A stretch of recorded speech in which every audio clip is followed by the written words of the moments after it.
Hello. Here's a quick introduction for our session on Microsoft Azure for Research. Thank you all for coming, and thank you to all who is watching this session broadcast in IUPUI and also on the video bridge. We are recording this session. If you cannot attend, by all means, watch the video. And we have our friends from Microsoft here. Troy Sharp will be presenting. And we also have Baltic Logics here, who's our Azure reseller locally here in Indianapolis. And if you have any questions, you can grab Troy or myself to answer any questions. And they were also kind enough to bring some Azure credits for us. And I have handed out those in the room. And if you send me a quick email, I will send you a code if you are attending remotely so that you can follow along the session. And here is Troy to give us information on Microsoft Azure for Research. Thank you. All right. Well, thank you very much. Good afternoon, everyone. As Essen said, my name is Troy Sharp, and I am an Azure Platform Specialist with our US Education team. I had the pleasure of being here about 3 weeks ago, 3 weeks, 6 weeks ago, time runs by fast, talking about how Azure can be used in the context of an IT professional, how you can use core services like storage, networking, and compute, as well as higher level platform services like databases and websites.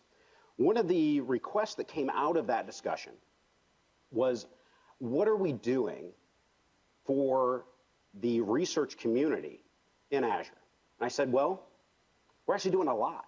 We're doing a ton in Azure for research. And the kind of culmination of that conversation is this session here today.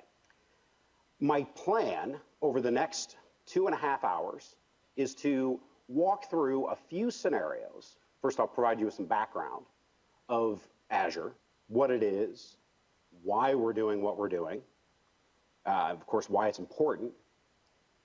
We're going to walk through some examples of existing customers in higher education doing research, how they're using Azure.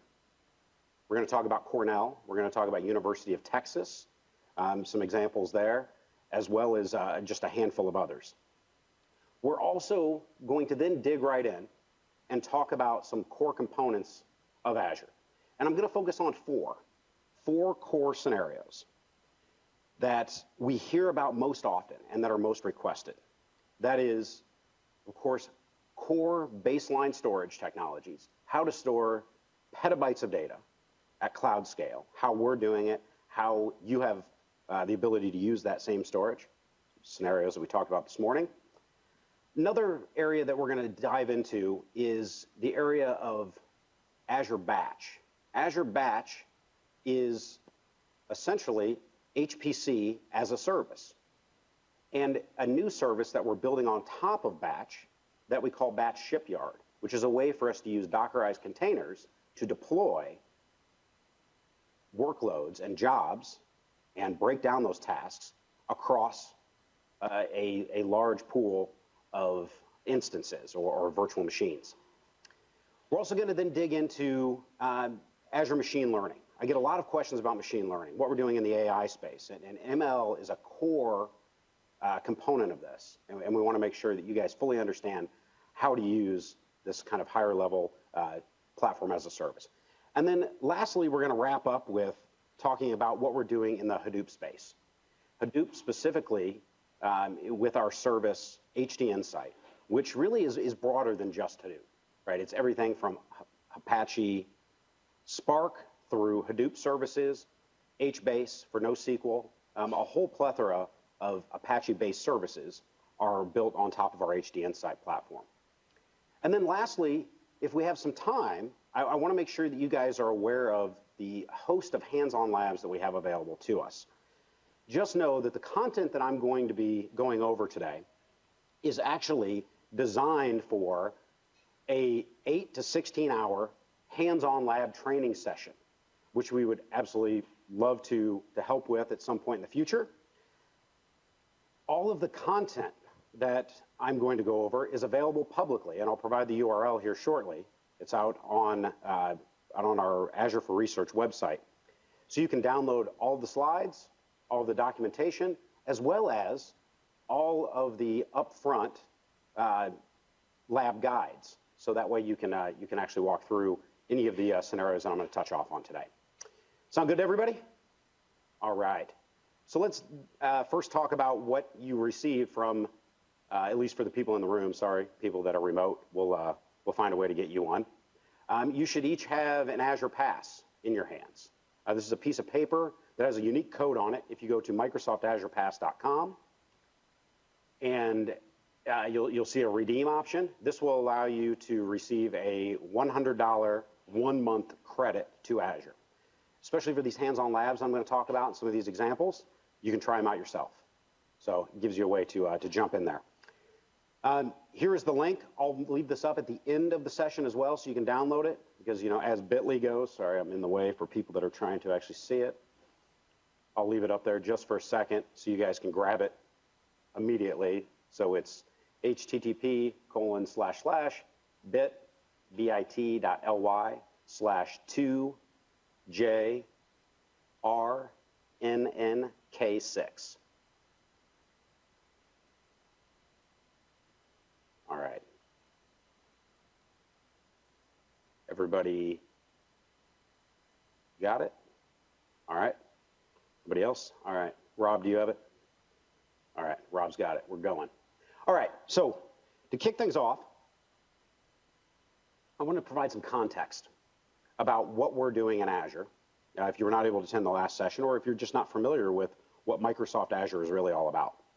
Microsoft Azure is our cloud platform. Microsoft's cloud platform for hosting applications and services on behalf of our customers. And it's broken down into a couple of different scenarios that I'll dig into. First and foremost, it is our infrastructure service platform that contains core storage, networking, and compute resources, giving you access to that raw capacity in our data center. Literally millions of cores are available to you. But what we're going to focus on today, and as I've kind of alluded to, are the higher level platform services, the platform as a service components that really add value and complement the services that you have available to you today through the university. You know, when we talk about cloud, a lot of people look at it in the context from a decade ago or less in some cases as really that storage and compute platform. But the iterative value and where you're seeing most of the investment from Microsoft and other cloud vendors is in higher level platform services. Those platform services that allow you to take your existing applications and very quickly and easily iterate those, develop on those, and bring them to market to your users. And we're doing this at scale. We're doing this at massive scale. You know, we're talking about millions of cores of compute. We're talking about literally millions of transactions, and in some case trillions of transactions of storage every single month. We are authenticating over 500 million users to our cloud across both platform services as well as higher level software services like our Office 365 platform. So when we talk about the benefits of cloud really coming down to speed to market, scale at literally millions of cores available, as well as the economics side of it, we have a platform that we continue to build on that provides some of those core benefits. And we're doing it, again, at that scale. Today, when we talk about building applications and services in our environment, a lot of times we look at our current environment as where or how the resources are being configured and managed in the context of our single data center or maybe one or two data centers. The Azure platform affords us to put our applications and our data as closely as possible to our users, no matter where they're at in the world. Today, we are in over 34 regions around the world, and a region is made up of multiple data center zones or data center buildings, with a total of 38 announced by the end of this year. So we're building our infrastructure fast and furious, adding capacity to where our users are at. So if you need to develop an application and make it available to users in Southeast Asia or in the central United States, we have a data center location that can support your application. And Azure services really kind of are built into, again, these two layers, or these two capacities.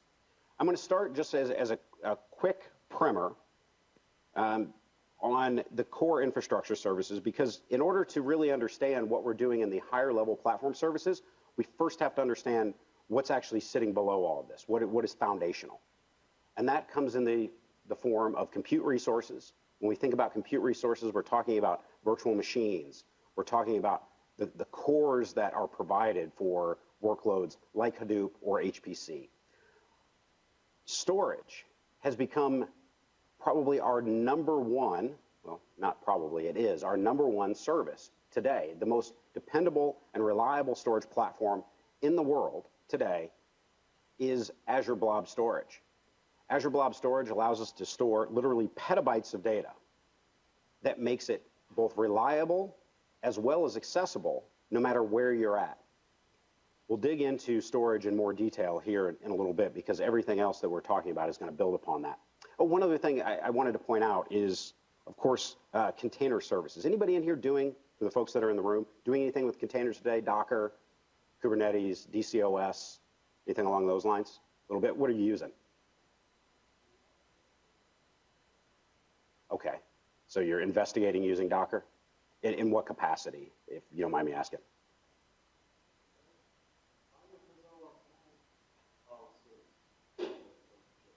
Yes.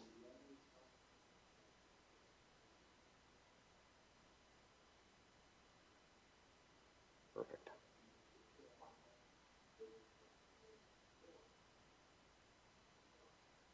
Okay.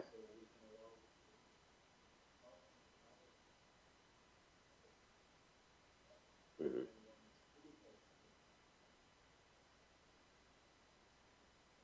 Okay. Very good.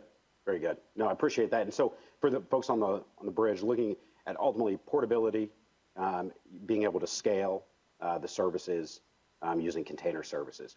I'll talk a little bit about container services here in a little bit, but the exact use case that you're referring to is what we're doing with our batch service. So I'll talk through it and show you some examples of how that's actually working. So the last thing I'll touch off on is network connectivity. So network connectivity comes in a couple of different forms. We have what we refer to as public and private peering. The best way to describe this is that most, if not all, services are accessible to you over public peering. When I say public peering, I'm talking about the public internet. By extension to the public internet, we also peer with I2. So your I2 connectivity that IU manages is available to our Azure data centers. We peer in 3 locations: Virginia, Chicago, as well as Los Angeles, with dual 10 gig connections. So that gives you plenty of bandwidth for transferring data both into Azure and out of Azure. When I say out of Azure, meaning, of course, if you need to copy a data set back down, just know that we're not actually metering that traffic. And then, again, where I'm going to spend most of my time here today is in these higher level platform services, specifically in the analytics, IoT space, as well as in web and mobile applications. So for each one of these additional platform services that we're building out as a service are really rooted in this core compute layer. So it's fundamental to understand what we're doing down here in order to really realize the value that we're seeing up here. And then just for context, everything that we're doing, of course, in Azure is rooted to be designed secure by default. We leverage many of the existing security technologies that you're probably already used to using and seeing today. As an example, whenever you create an Azure subscription, you're going to use your IU credentials. You're going to use Azure Active Directory, which is synchronized and federated with your on-premise Active Directory environment. So all of the authentication and authorization and the tools that IU has built extend to Azure and are available to you at any point. The same thing applies to Key Vault and some of the hybrid operation services. Next, oh yeah, go ahead. Yes, it has been. Correct. Yeah, so when you sign up for an Azure account underneath of Indiana University, you will use your IU credentials. The Azure Passes, we're going to recommend that you use a separate consumer identity, the pass that I've given you here. because of the fact they do end, right? They're only a month trial, but anything that you would do in production, we'll talk a little bit about that at the end. You're going to use your IU credentials to authenticate for that. Yeah. Next thing I want to make sure that everybody is clear on as well, especially since we're talking in the context of research and some of the work that we're doing. If you look today at the work that Microsoft is doing in the open source community as an extension to the work that we're doing on the Linux platform, compared to just 2 or 3 years ago, maybe even 4 or 5 years ago, it is groundbreaking. We're now a member of the Linux Foundation. If you look at most of the innovation that has come to Azure in the form of platform services, like Apache Hadoop services, Spark services, if you look at all of the work that we're doing in container services, all of this is built on open source and Linux platforms. In fact, near half of the virtual machines that run in our core IaaS platform are actually sitting as Linux VMs, whether that be Ubuntu, Red Hat, CentOS, whether that be raw Debian, Scientific, Linux. All of those platforms are fully supported and run on our platform. So most of the things I'm going to be talking about, of course, today are dependent upon Linux, not on Windows, not on .NET. They're rooted in Python, R, as well as core Linux functionality. Another area that I get questions about a lot, and I want to point this out. I'm not sure if we'll have time to demo this today or not, but something I get asked about quite a bit is I need to quickly spin up a website. I need to quickly spin up a web application. How can I do that? Well, Azure App Services is a core platform service where we manage and host your web instance, whether it be a LAMP stack, a Linux instance running MySQL and PHP, whether you want to spin that up and have us manage that underlying platform. You can go ahead and use one of our gallery images for that, or completely build that out yourself in your own virtual machine.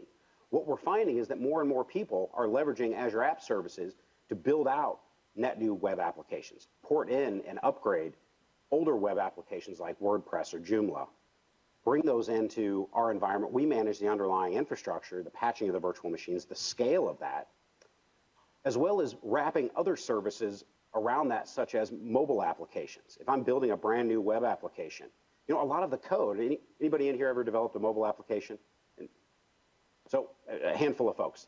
You know that a lot of the code that you build or that you use to build a web application, a lot of those assets are reusable when you're building a mobile application. So Azure App Services is allowing us to kind of blur the line between hosting traditional web applications and the underlying services that are required to build and manage a mobile application, and surrounding that with additional value-added services like logic applications to help with data flow and ingestion and task management that occur in the queuing of data between your application requests and back-end data services. And then finally, when we think about app services as really being a way for us to expose any API that we're building today and manage that API.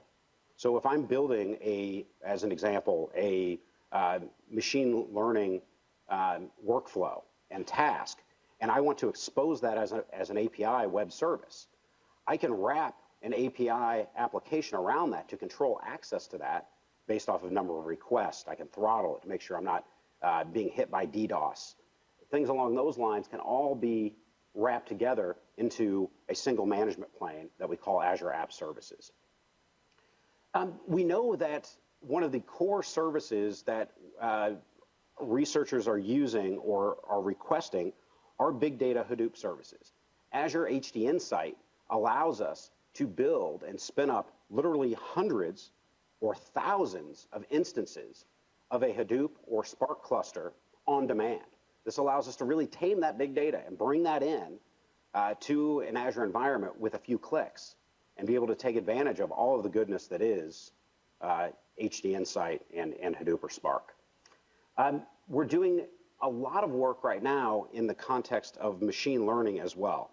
So if we look at machine learning really being a core foundational component of artificial intelligence, right? If you look at the work that, whether it be Microsoft, whether it be Google, Amazon, everyone else in the industry that has been focusing on artificial intelligence, a lot of this is rooted in core concepts that many in the informatics space have been doing for years with MATLAB, right? A lot of the code that you've been building or the algorithms that you've been bringing into your MATLAB environment and running against your data sets. The challenge with machine learning has been that it's been for the elite data scientists, the people that are writing the algorithms, that understand R code, that, and by extension, understand Python, to create these complex workflows and trees of data decision to ultimately take that volume of data and predict the outcome of that data, predict the future of that data.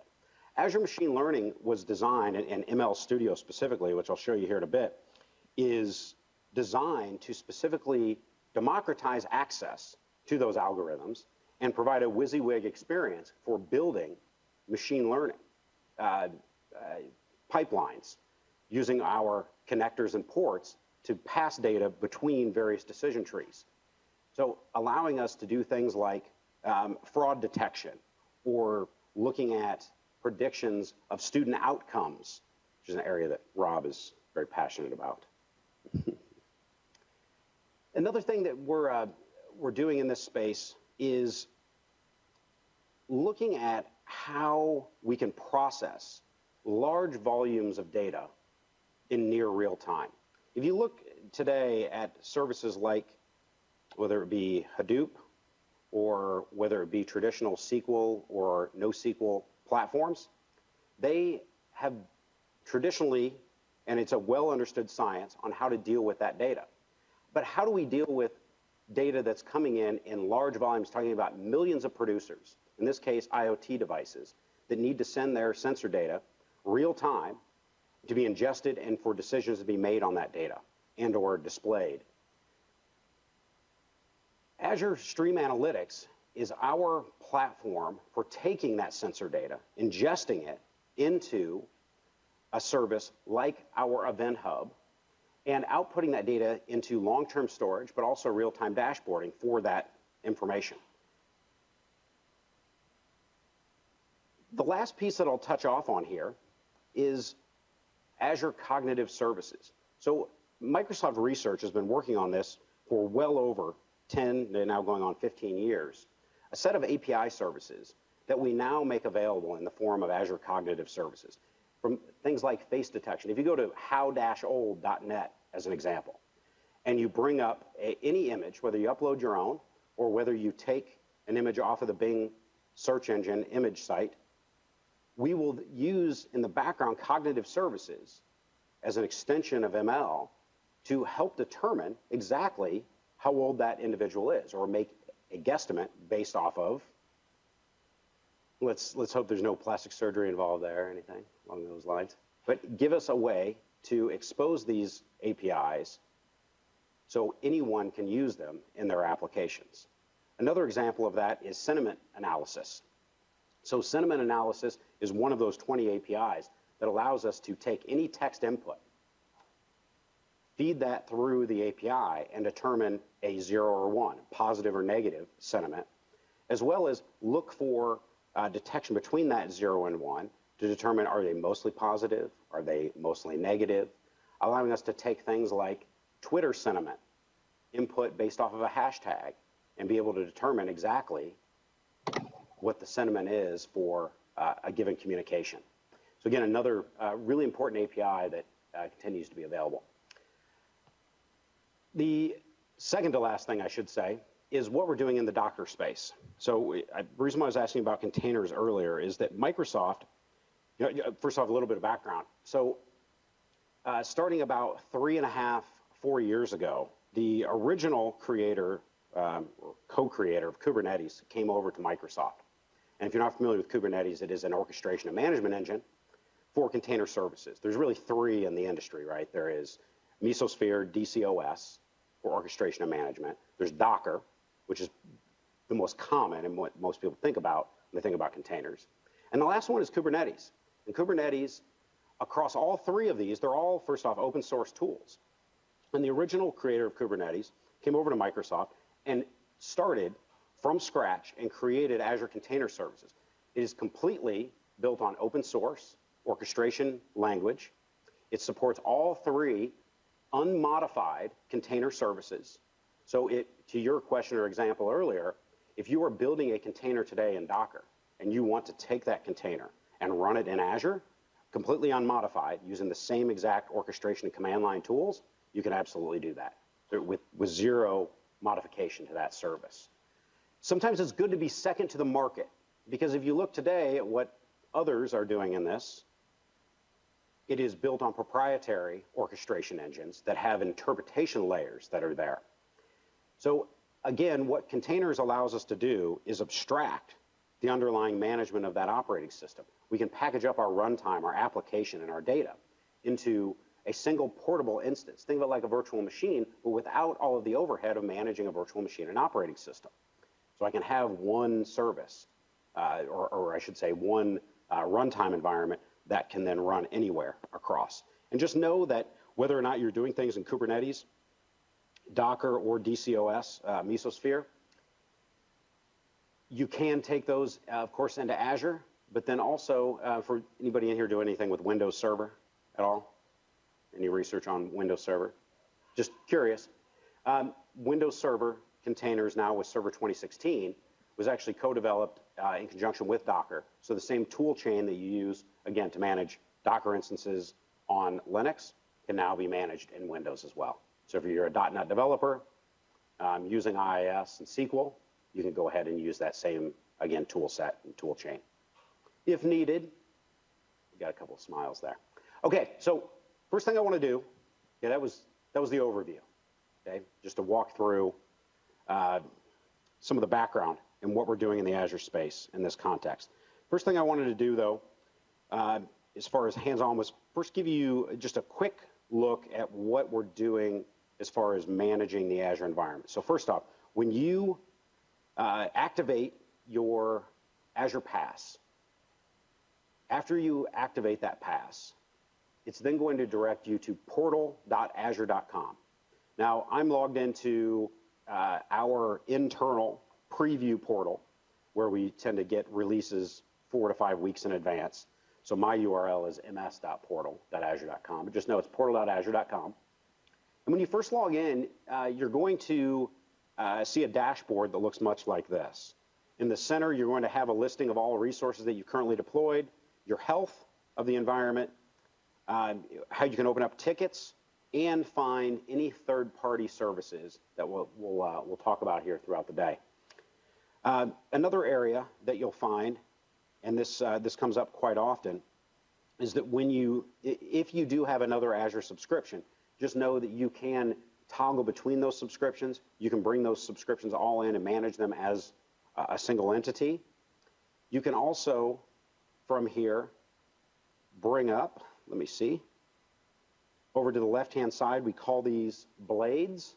So for each and every Azure service that you have, you'll notice over here underneath the hamburger menu, you're going to have the ability to then navigate to any and all of the services that I've mentioned thus far, and many, many, many, many, many more. So anyone having trouble thus far getting in and activating the code? Nope, not yet. Okay, good.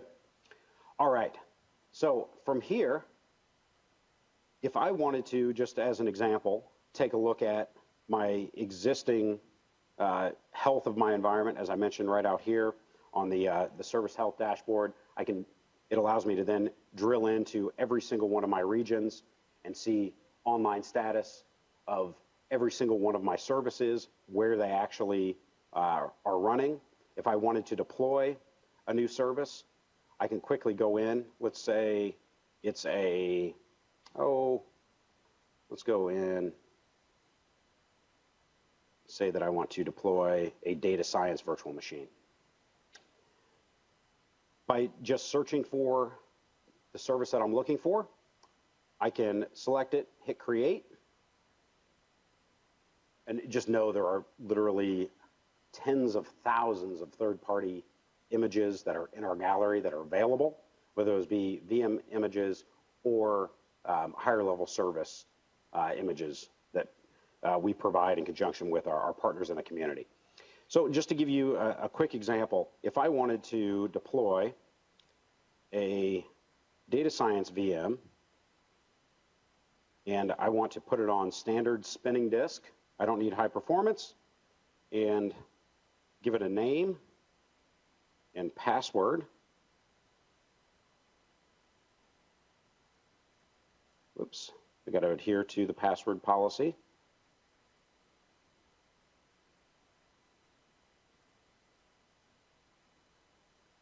I'm going to then specify in my environment where I would like for it to be placed. And this happens in two ways. First, whenever I create a resource, there's a concept that we call a resource group. A resource grouping is a way for me to take resources that are part of an application or part of a service and lump them together for the purposes of tracking and management. When I say tracking, that's both chargeback billing management, but also tracking from the respect of role-based access control. So I can then delegate this access to someone else within my group so they can work with these resources independent of me. I don't have to give them complete administrative permission to my entire environment. I can delegate that down, and I do that based off of a resource group. And then, of course, the last thing, so I'll call this DS1 RG1. How about that? This is completely arbitrary. And then last but certainly not least, what's most important is where we're actually deploying the resource. So as you can see here, all 34 regions that we have online are available to me. So I can very quickly walk through each one, or I can sort through each one of the regions to put the data set and my application as close to my users as I would like. The closest one to here, of course, is going to be North Central, which is in Chicago. Central US is in Indiana. Know that our East Coast data centers are in Virginia. South Central is in San Antonio. And then a whole bunch out west. But for right now, I'm going to leave it as, oh, you know what, I'll come up here. Let me scroll back over. I'm going to put this into North Central US, which is Chicago. Hit OK. I'm going to select my VM size. Just know that when it comes to sizing out compute, you know, to my earlier example, when you're talking about compute services, compute, right now we're up to about 50 different instance sizes, everything from a shared core 768 meg of RAM instance that we call an A0, all the way up to our G5 instances, 64 core, half a terabyte of memory for what I would consider to be general purpose compute. We also provide higher end dedicated instances for SAP HANA with multi-terabyte memory footprints. So as you can see here, when I want to select a virtual machine size to meet the requirements of my application, I can go ahead and just select the sizing that I need. When it comes to storage for backend instances, I have this option that we call managed disk versus non-managed disk. This is relatively new. So for those of you that maybe are familiar with Azure, this probably wasn't an option just 2 or 3 weeks ago for you. What this essentially provides is a way for us to obscure the management of storage attached to virtual machines for compute instances. Why is that important? So if you think about it today, let's take even an existing scenario for a physical host or maybe a virtual machine that you build out today. The idea of getting storage to a virtual machine or to a server in general requires that you first either acquire hard disk or SSDs, put them into an array, and then assign them to a physical server, right? You have to go through this process. You know, we do essentially what the storage industry calls as a LUN mapping. You guys that manage hardware are probably familiar with this concept. The idea that I need to first provide you with block level storage. And then from there, once I've given you that block level storage, I'm going to put a file system on it. You know, if we're talking about Hadoop, that could be HDFS. If it's Windows, NTFS. If it is a Linux instance, you know, XFS, whatever it is, whatever that file system is. And then after you've done all of that, then you can build your server. And in this case, a virtual machine, you build that, and then you have to place that virtual hard disk on that storage. When you do that, That then allows you to have a logical representation of a virtual hard disk that then you can grow as you need it. Or in some cases, if you need to, you can shrink that down if you need to reclaim the space. But the point being is that you still have to manage that underlying storage infrastructure, right? You still have to take into account the scale, the placement, disk contention for high I/O, all of these things that go into the planning. And at the beginning, you told me, well, cloud's designed to help me get away from all of that. Why do I have to think about that? Why do I have to think about the IOP requirement? Just give me SSD and let me go. Managed disks was designed to solve this problem. You tell us the size of virtual hard disk that you need, the amount of storage that you need, and we will go ahead and provision all of that stuff on the back end for you. We'll appropriately place it wherever it needs to be placed with close affinity to where the virtual machine host is going to be running. We will back it up for you, we will snapshot it for you, and we will encrypt it for you. You just tell us the size. That's ultimately where managed disks, why they were created, and what the purpose is that they serve. So I'm going to, of course, use that service, so I don't have to worry about creating storage accounts and managing all that stuff. So the next thing that I'll do is define a virtual network, where that virtual machine is going to live, whether or not I want it to be accessible on the internet. By default, any virtual machine that gets created or any service that gets created in the Azure environment is going to be publicly accessible. I can decide whether or not I want that to be the case, whether I want to use a static public IP address that Microsoft hands me or something that's dynamic. And then, of course, an internal VNet that I would like for it to sit on if I needed to talk back to on-premise. Hit OK, and runs its quick validation, and hit OK again. So in the matter of, outside of my explanation, in the matter of about 30 seconds, I'm able to deploy a Linux VM. It's a CentOS, OpenLogic CentOS 7.3 instance that has all of our data science tools pre-installed. Everything from Azure's Open R server to our Visual Studio Code service, Python, you name it. All of those services are pre-installed and ready to go. To give you an example of that, if I actually bring up, I actually deployed one a little bit earlier. If this comes up, there we go. So, of course, because I'm using Windows, I could either pull down PuTTY and SSH into it, because again, I have a public port accessible, port 22, how I access my VMs, or because this is actually a desktop environment as well, assuming my connectivity is there, I can use X2Go to actually launch into my X window configuration. So that single virtual machine that I deployed a few seconds ago had a secondary one that I deployed this morning, preparation.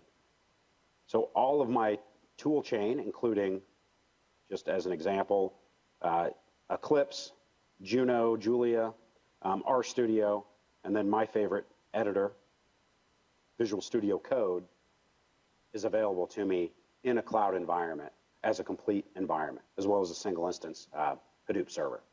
So just one quick example of time to value, actually bringing forward a way for you to get access to tools without standing in line to get those tools. All right, so any questions on anything that I've covered thus far?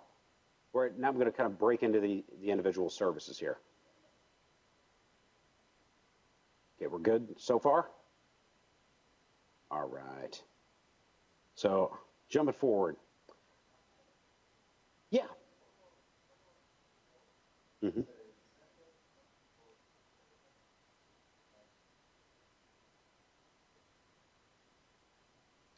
Yeah.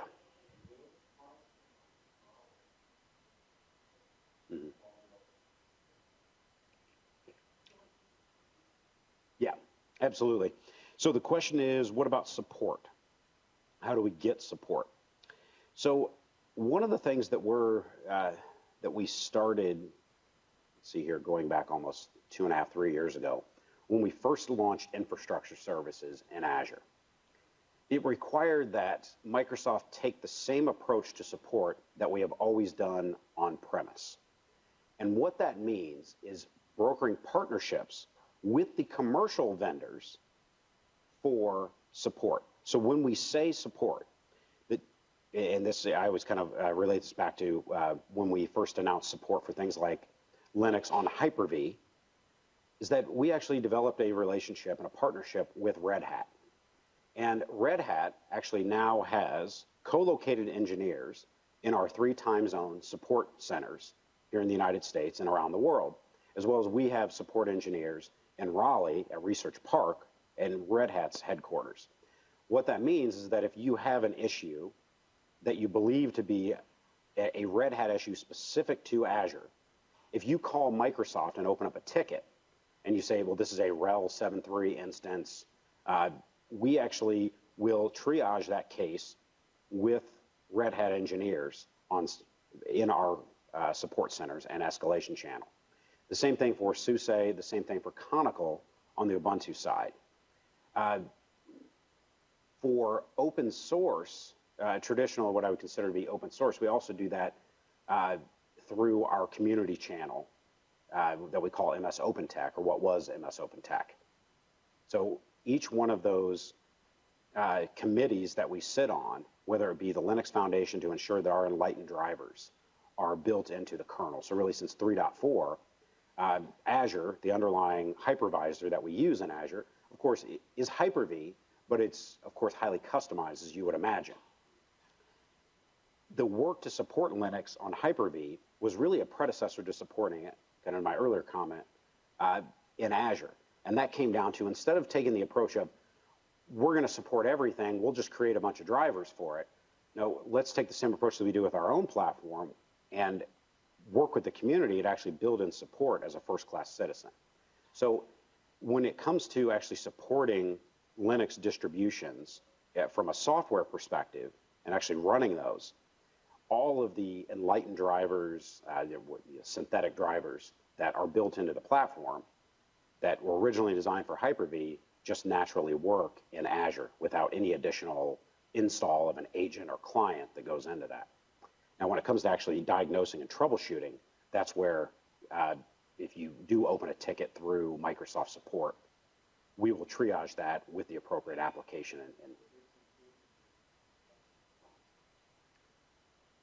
It is in the context of the service or the support arrangement that we have in place with Indiana University. It is. Yeah, so Indiana University, by being an enterprise customer, you have access to Microsoft support in the context of Azure.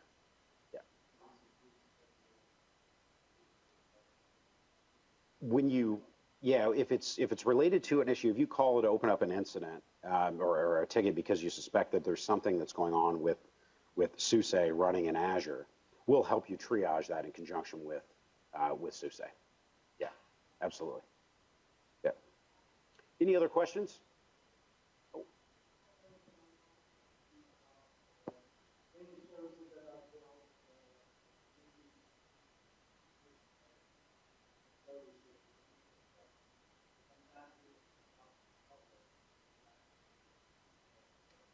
Yeah, absolutely. So I should probably repeat the question, or so can services be opened up publicly? And the answer is yes. Based off of the chart I was showing earlier, if you look at anything that falls underneath of the platform concept, any of the higher level services like machine learning, container services, app services, and so forth, all of those services are inherently public facing. They're over public peering. Now, you, of course, can lock those down and set your own policies around who can access them, when, where, and how. However, if you look at things like infrastructure services that are core, virtual machines in nature that are much more tactical infrastructure scenarios, you can optionally open those up and make those accessible publicly. Yeah, everything that we build in Azure by default is accessible via the internet, if you'd like for it to be. Oh, yeah. Mm-hmm.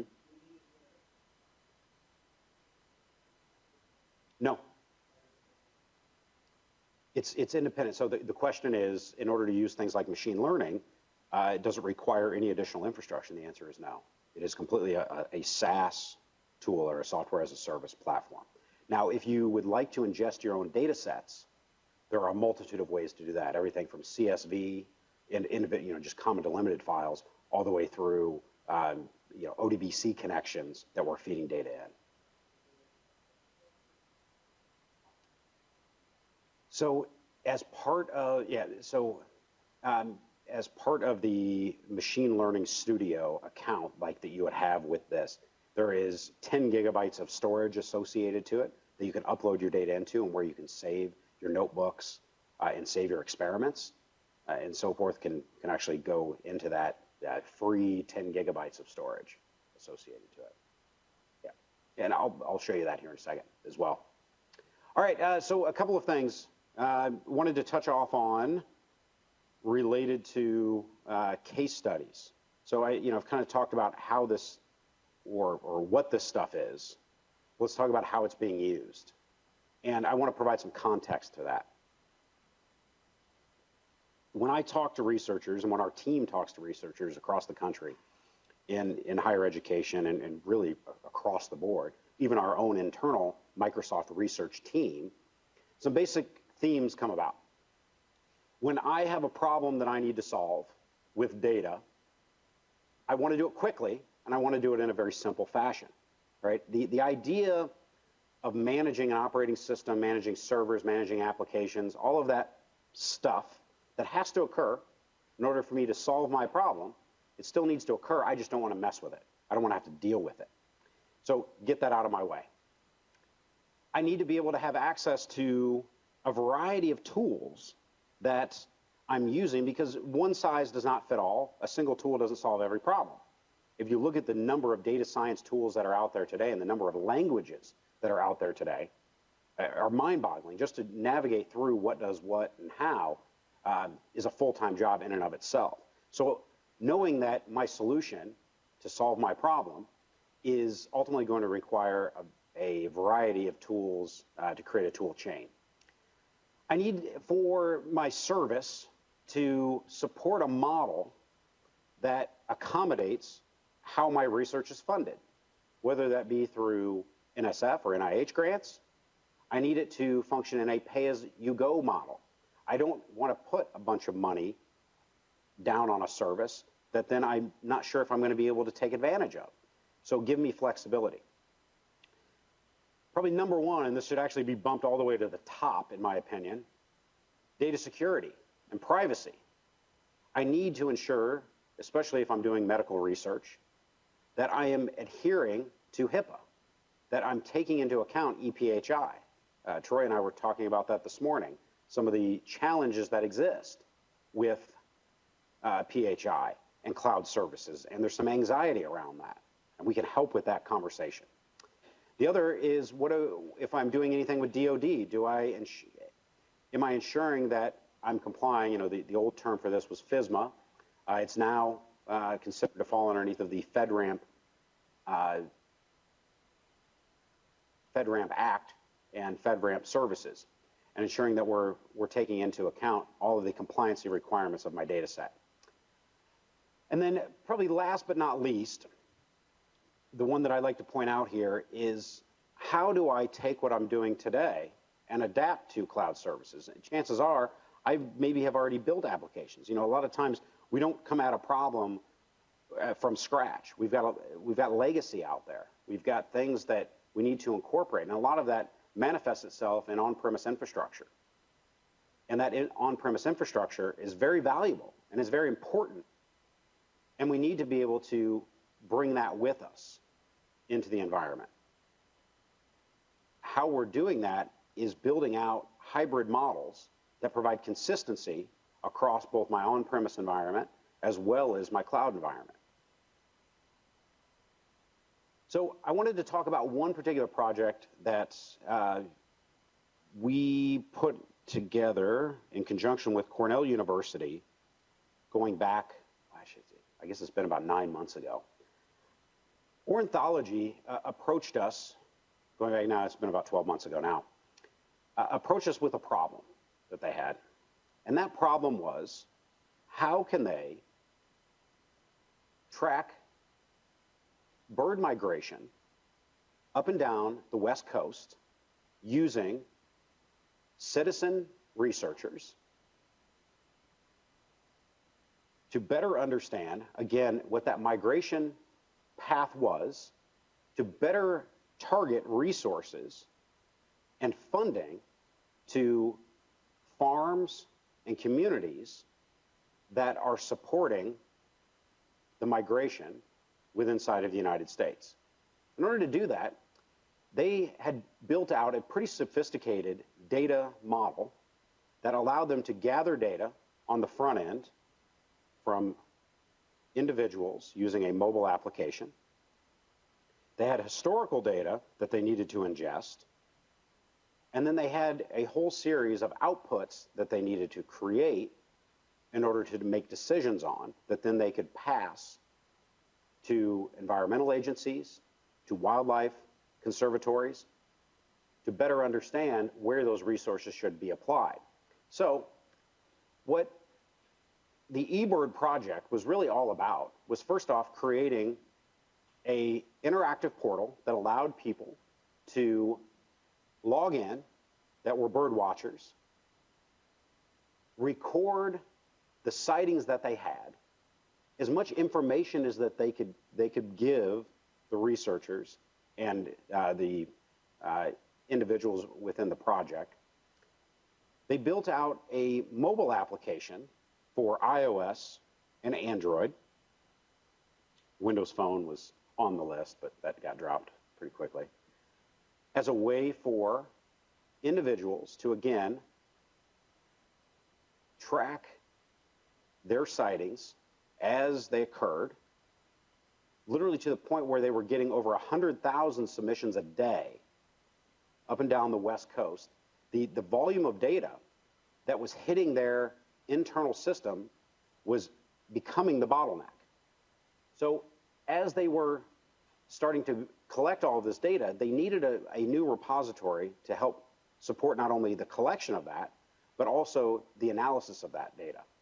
So building in a model from existing code that they had built using a combination of Python and R in conjunction with existing Spark instances, Hadoop Spark instances, allowed them to build out an on-demand environment that auto-scaled based off of demand, allowed them to take into account the wide variety and unpredictability of the quality of data that was being brought in. Anybody that has done any type of data science or using things like regression, linear regression training of a model knows that the first thing that you do is you have to cleanse the data.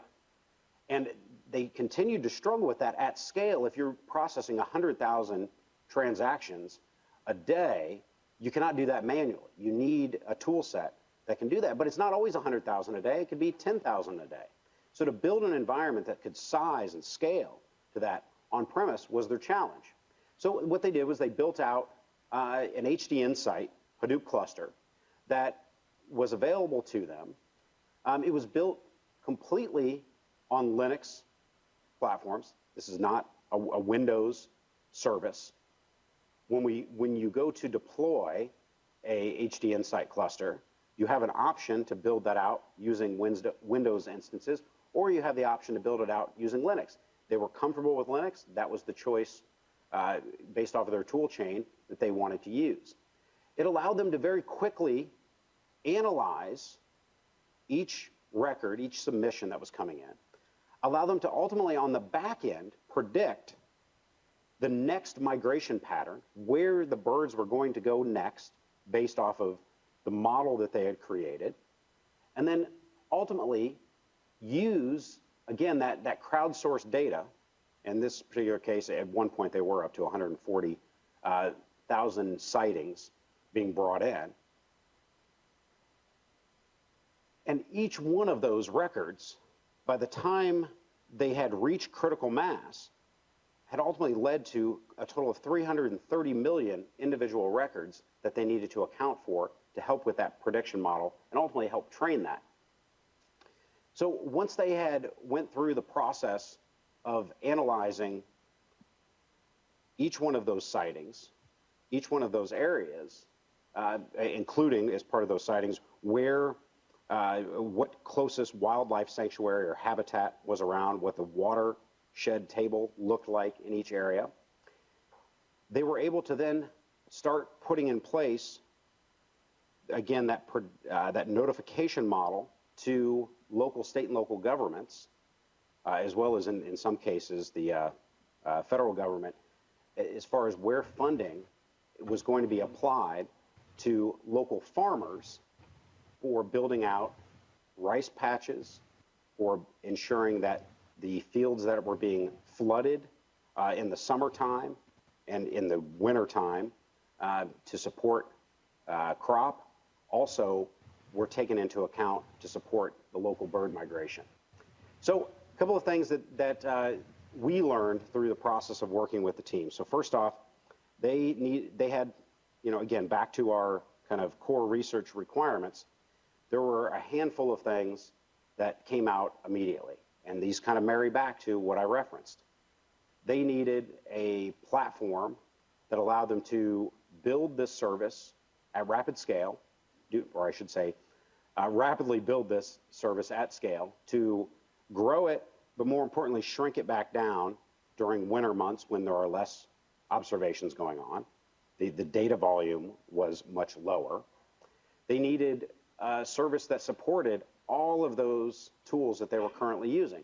If you look across the tool chain, of course, standard R code being the core language for the predictive model, but all of the Python that they had built up front and Scala that they had built up front for the Spark ingestion of that data, all of that needed to translate. They didn't want to have to retool. And so knowing that the Azure platform, HDinsight, had that scale and also had that variety of tool chain, allowed them to quickly bring the solution online and migrate their solution into Azure. The last thing that I'll touch off on here, because I think it goes into play, all of their funding came from research grants. So they needed a flexible model to pay for this service and pay for their research as part of this. And so they were able to quickly spin these resources up using the funding that they had available to them. Before I jump forward, any questions on Cornell EBird, their solution, how that came together? Yep.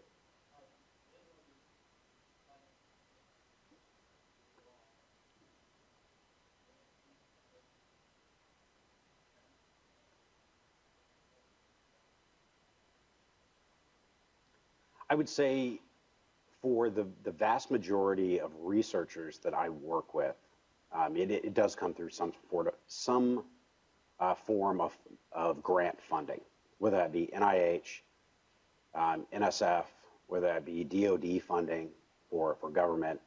I would say even, we'll talk about it here in a bit, even some of the grant work that we're doing at Microsoft to fund research. So, I also look at it as, funding and grants are both external and internal. So if grants are provided by the university to solve a problem, the Grand Challenges is one example that comes up as pretty often. So I would say in most cases it is actually through grant funding that we see these tools being used in research. Yeah, absolutely. Any other questions? Okay, so a couple of more that just very quickly, because I want to get into a couple of the tool sets, the meat here. A couple of other case studies. One that I referenced earlier, University of Texas. This one's fascinating. Again, I'm going to leave this deck, leave behind these links are live.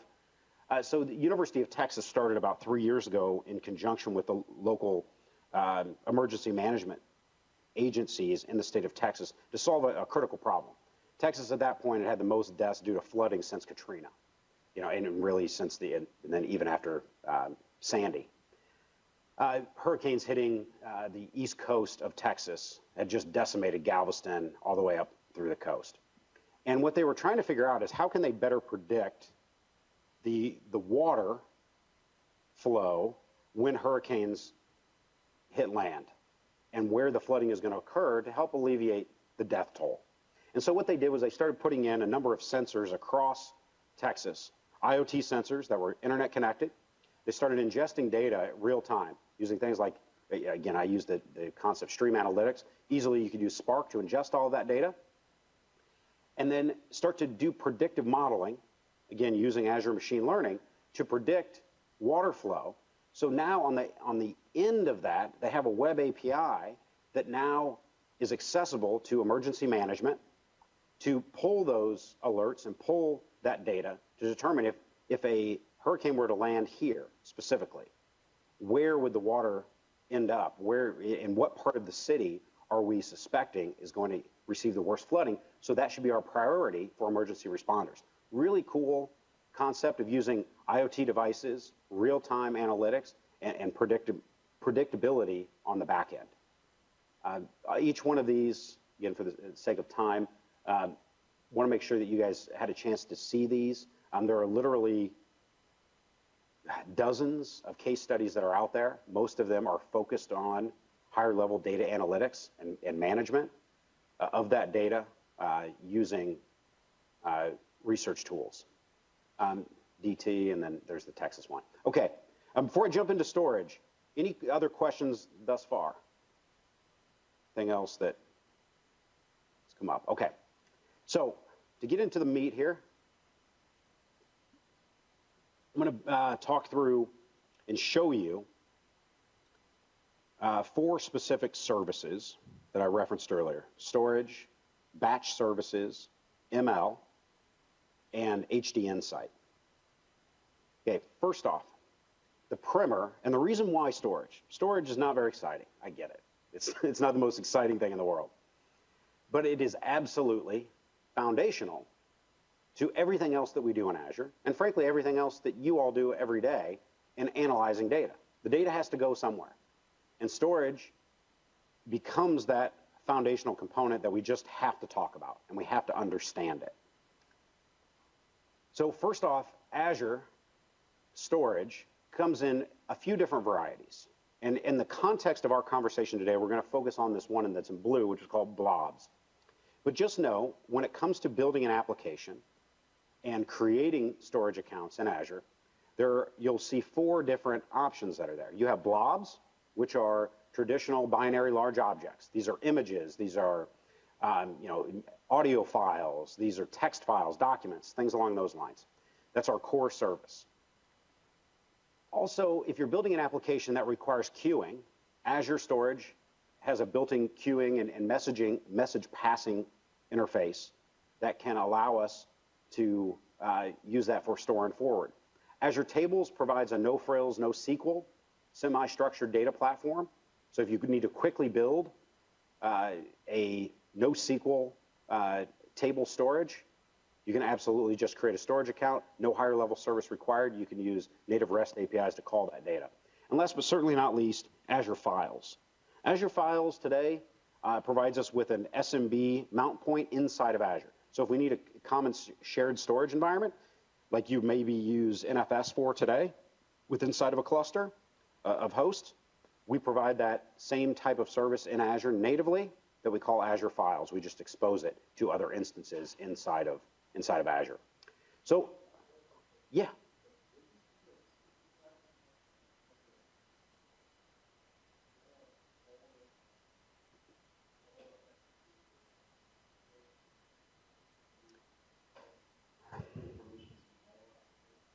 So, excellent question. Yeah, excellent question. So if you ask me that question 6 weeks from now, I would tell you yes. If you try to do it today, the answer is no. Today, file sharing is limited to, first off, 5 terabytes per share, which is a good amount of data. It is dependent upon a security access key or a security access policy for accessing it. In other words, it does not understand discretionary access control list or ACLs. for accessing the content. That is changing. There will be a release, it's actually a public roadmap item. This size of share is going to increase to 100 terabytes, and we will support integration with Azure Active Directory. So if I needed to provision a CIFS SMB share in Azure that was accessible to other instances inside of Azure on my private network, or if that network was extended privately backed on premise, I could use those same ACLs to share that content and use the same user identities, security principles for that. Yeah. Yes, it is. Yeah. There's some really interesting stuff going on with that work and making caching tiers available locally as well. So yeah. All right, so let's talk about the constructs of a blob storage account, because again, everything that we're going to do is really based off of this concept of blob storage. So first and foremost, whenever you create your Azure subscription and you log in, the first thing that you can do is generate what we call a storage account. Now, a storage account, think of this as provisioning, buying that SAN from HP or Dell or Dell EMC, bringing that in-house and assigning a volume to a server. We're creating a volume, a LUN, inside of the Azure environment. When we do that, we then go in and we create what we call containers. And containers, think of those as shares or high-level directory volumes on top of that storage account. From there, we then will create, and we can use those containers to either create subdirectories underneath of that or create individual blobs for upload. Very basic storage concept. But just know storage account, container, blob. We control access at either the container level or at the actual blob level. So storage accounts, a few things. We can store up to 500 terabytes per storage account. Each one of those subscriptions can contain up to 200 storage, or I should say 200 storage accounts per subscription. So well over 100 petabytes of storage can be stored per subscription underneath of one management umbrella, right? So a lot of data. We offer the two types of storage. One is general purpose storage, and let me explain the difference of this. So general purpose storage is designed for hosting things like documents, images, videos, things along those lines. Blob storage is a special dedicated storage account type that allows us to use tiered storage, such as hot storage and cool storage. We can assign an attribute of cool storage to a storage account, which stores it at a much lower cost. It's designed for archiving. So if you've got, I don't want to go as far as saying worm, but if you've got long-term cold storage that you need to store and very infrequently accessed, using a blob storage account is ideal for that, because I can tag that in a certain way as cool storage. The cost of that is down under a penny per gigabyte per month to manage. So extremely affordable. Now, when we define the storage account type, the next thing that we have to define is the resiliency of the storage. This is extremely important.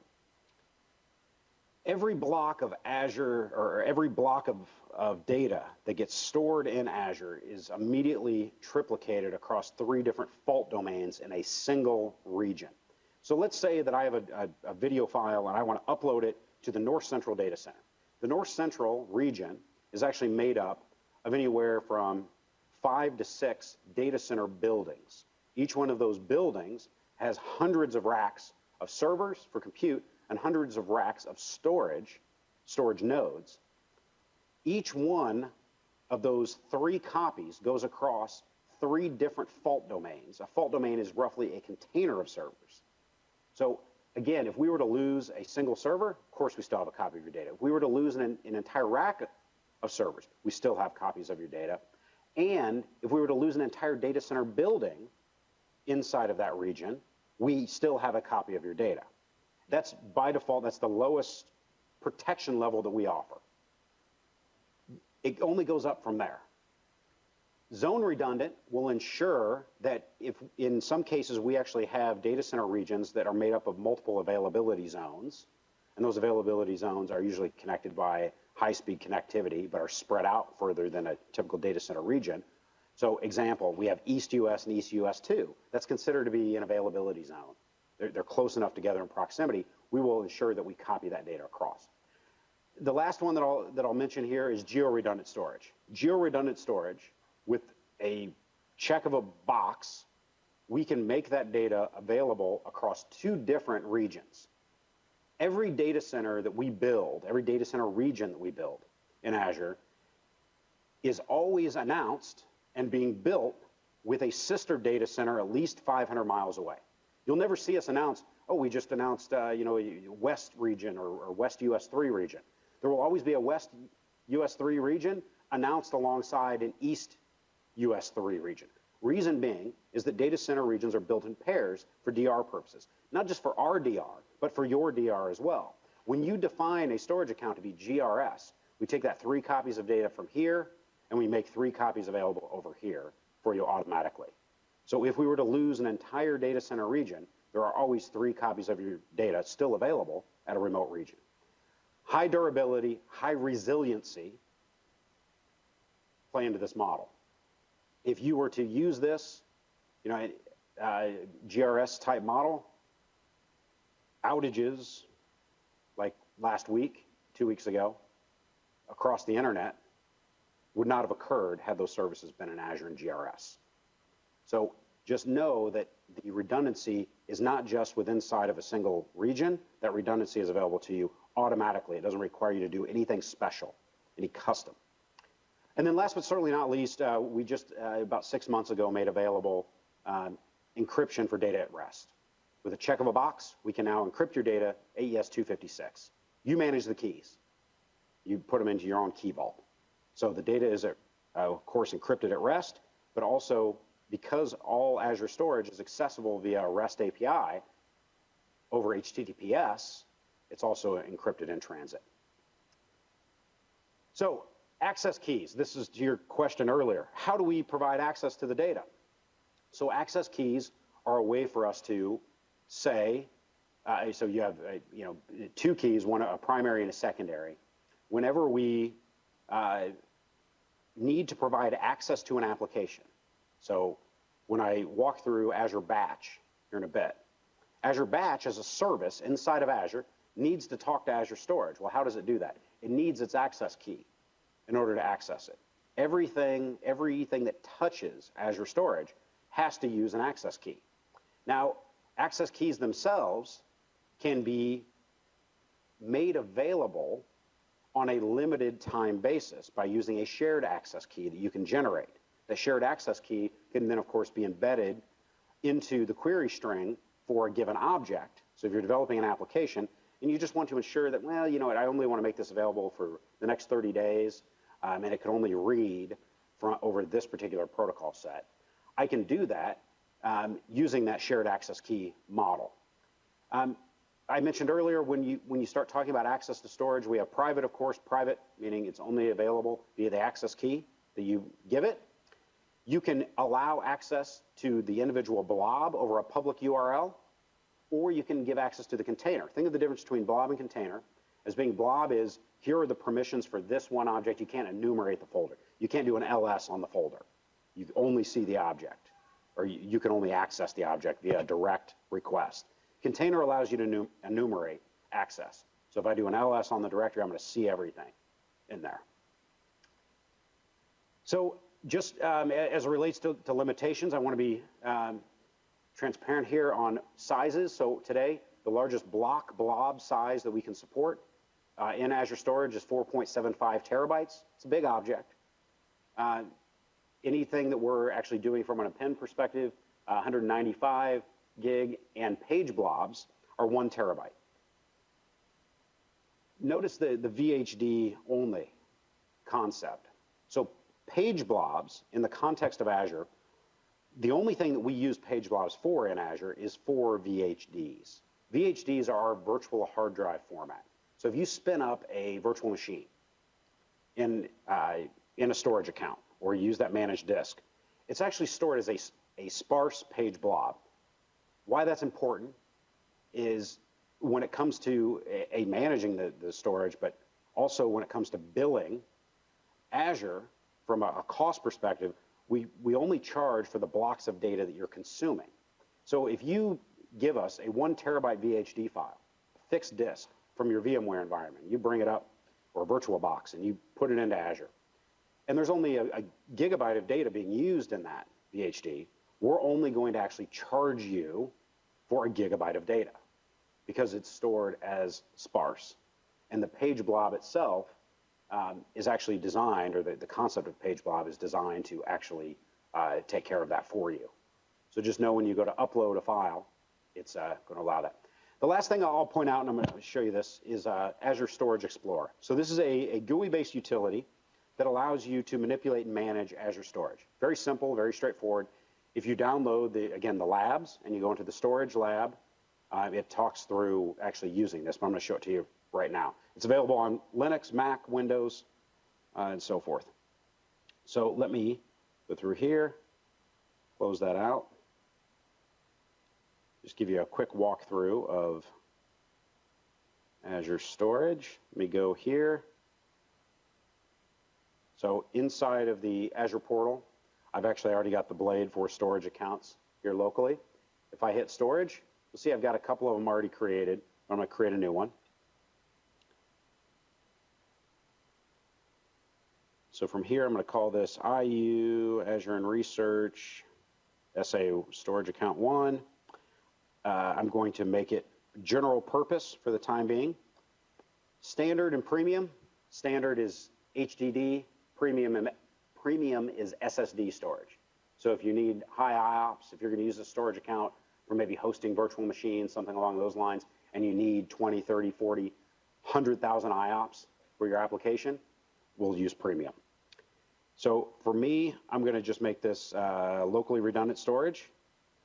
I'm going to enable encryption for anything that's there. I'm going to call this, I'm going to create a new resource group because maybe I want to delegate this out to other folks in my environment or track the billing separately. And then last but certainly not least, I need to select the location. So for me, I'm going to select East US 2. East US 2 is, again, another Virginia data center location. So you'll see deploying. So what's going on right now is the EMC rep is backing his truck up to the data center, unloading. No, it's going out, running a command. Either in the background, we're just running a JSON template based off of the parameters I collected, and are provisioning that storage account in the East US 2 region. And that storage account is now created. So from here, if I go and I refresh my available storage accounts, there's my storage.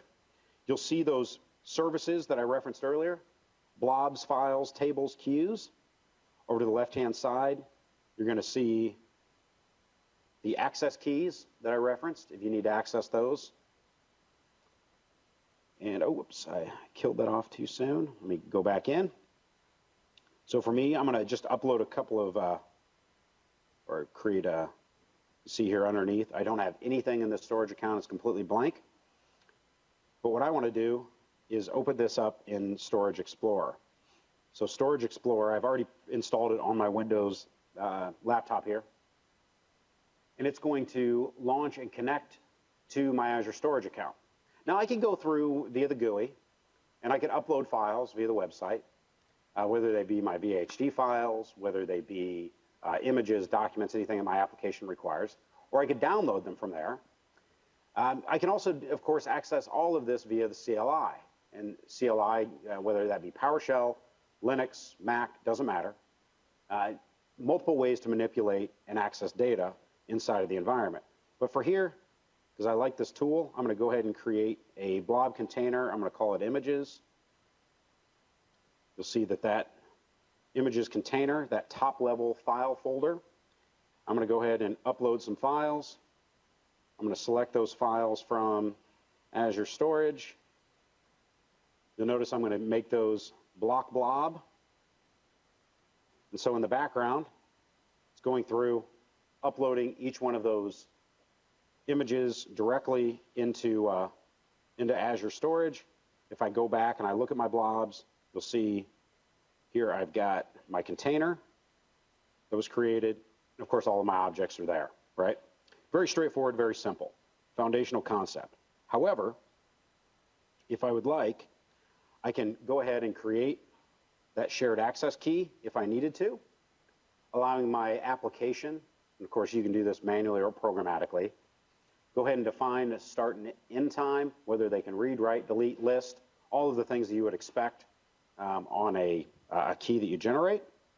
Or I can go in and I can actually set whether, let's see here, based off of the storage account itself or the container itself, if I wanted to set public access. So if I set public access, again, this is that concept of just give it for the individual blob or the container itself.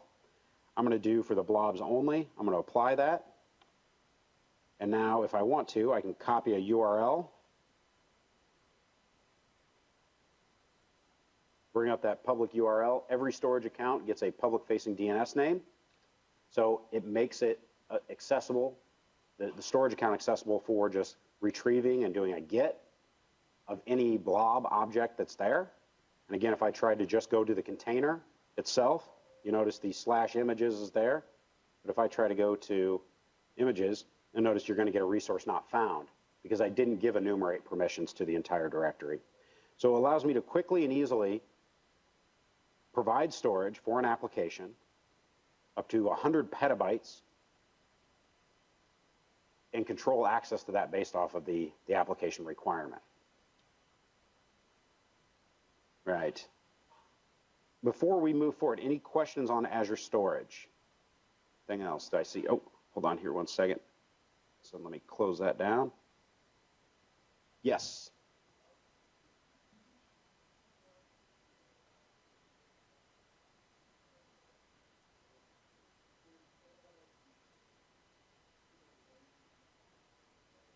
Great question.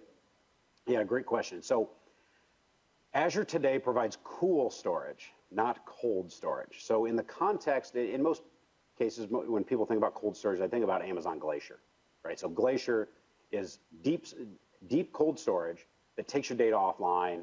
The access times are usually anywhere 4 to 6 hours, right? On a good day, right? It could be up to 12 hours. Cool storage is using the same disk subsystem. It's the exact same storage as hot storage, with the exception that we break out the retrieval fee. If you look at the cost of storage, right, there's the block of data itself, there's the operation for writing it, and there's the operation for reading it. What we're doing is we're saying we're going to charge you less the less that you access that data. So if you write the data, the first day, you know, it's a gig for the block of, or a penny for the block of data, and then we'll charge you 25 or 0.25 cents to write the data, but we're not going to charge you anything else unless you retrieve that data. Another 0.25 cents to actually read it back out. So it's a way of actually breaking down the cost of the block of storage as opposed to hot storage, which is it's flat 2.24 cents per gigabyte. No matter how many times you read or write it, doesn't matter. So the access pattern will determine the type of storage, whether or not you select it to be cool or hot. The process for creating a storage account is actually, well, it's exactly the same. We just would select general, or I should say blob storage account within inside of the portal here. So if I go back here and get back to my storage account, and if I add a new storage account, I'm going to call this IU Air Cool SA1. When I select blob, you'll notice I get this additional access tier option. When I set that to cool, and I set it to locally redundant storage, encryption enabled, and I use an existing, there's my resource group, so it's going to also put it in EAST2, and I create it. The process for accessing the data, the process for uploading data, managing data, snapshotting the data, it's all identical. The REST APIs, the management interface, the CLI, everything's identical. We're essentially just breaking out how it's transacted. So today, which ultimately leads to my next question that I typically get about this, which is, are we doing anything with cold storage? And the answer is yes. However, we won't have a cold storage long-term tier until the fall of this year. So that long-term, offline access at sub half a penny per gigabyte per month model isn't available today in Azure. Yeah.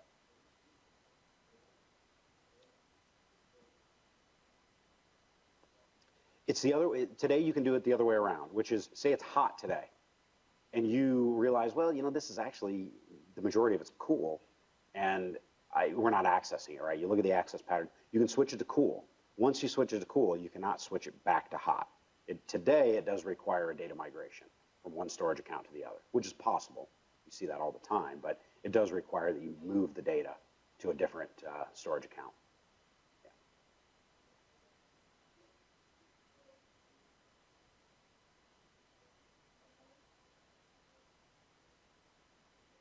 Yeah, we sure do. We absolutely do. So anything and everything that is done inside of Azure today, we actually log. So the access pattern itself, based off of the GET request, every single activity is logged underneath of the activity log portion of the interface, as well as can be queried.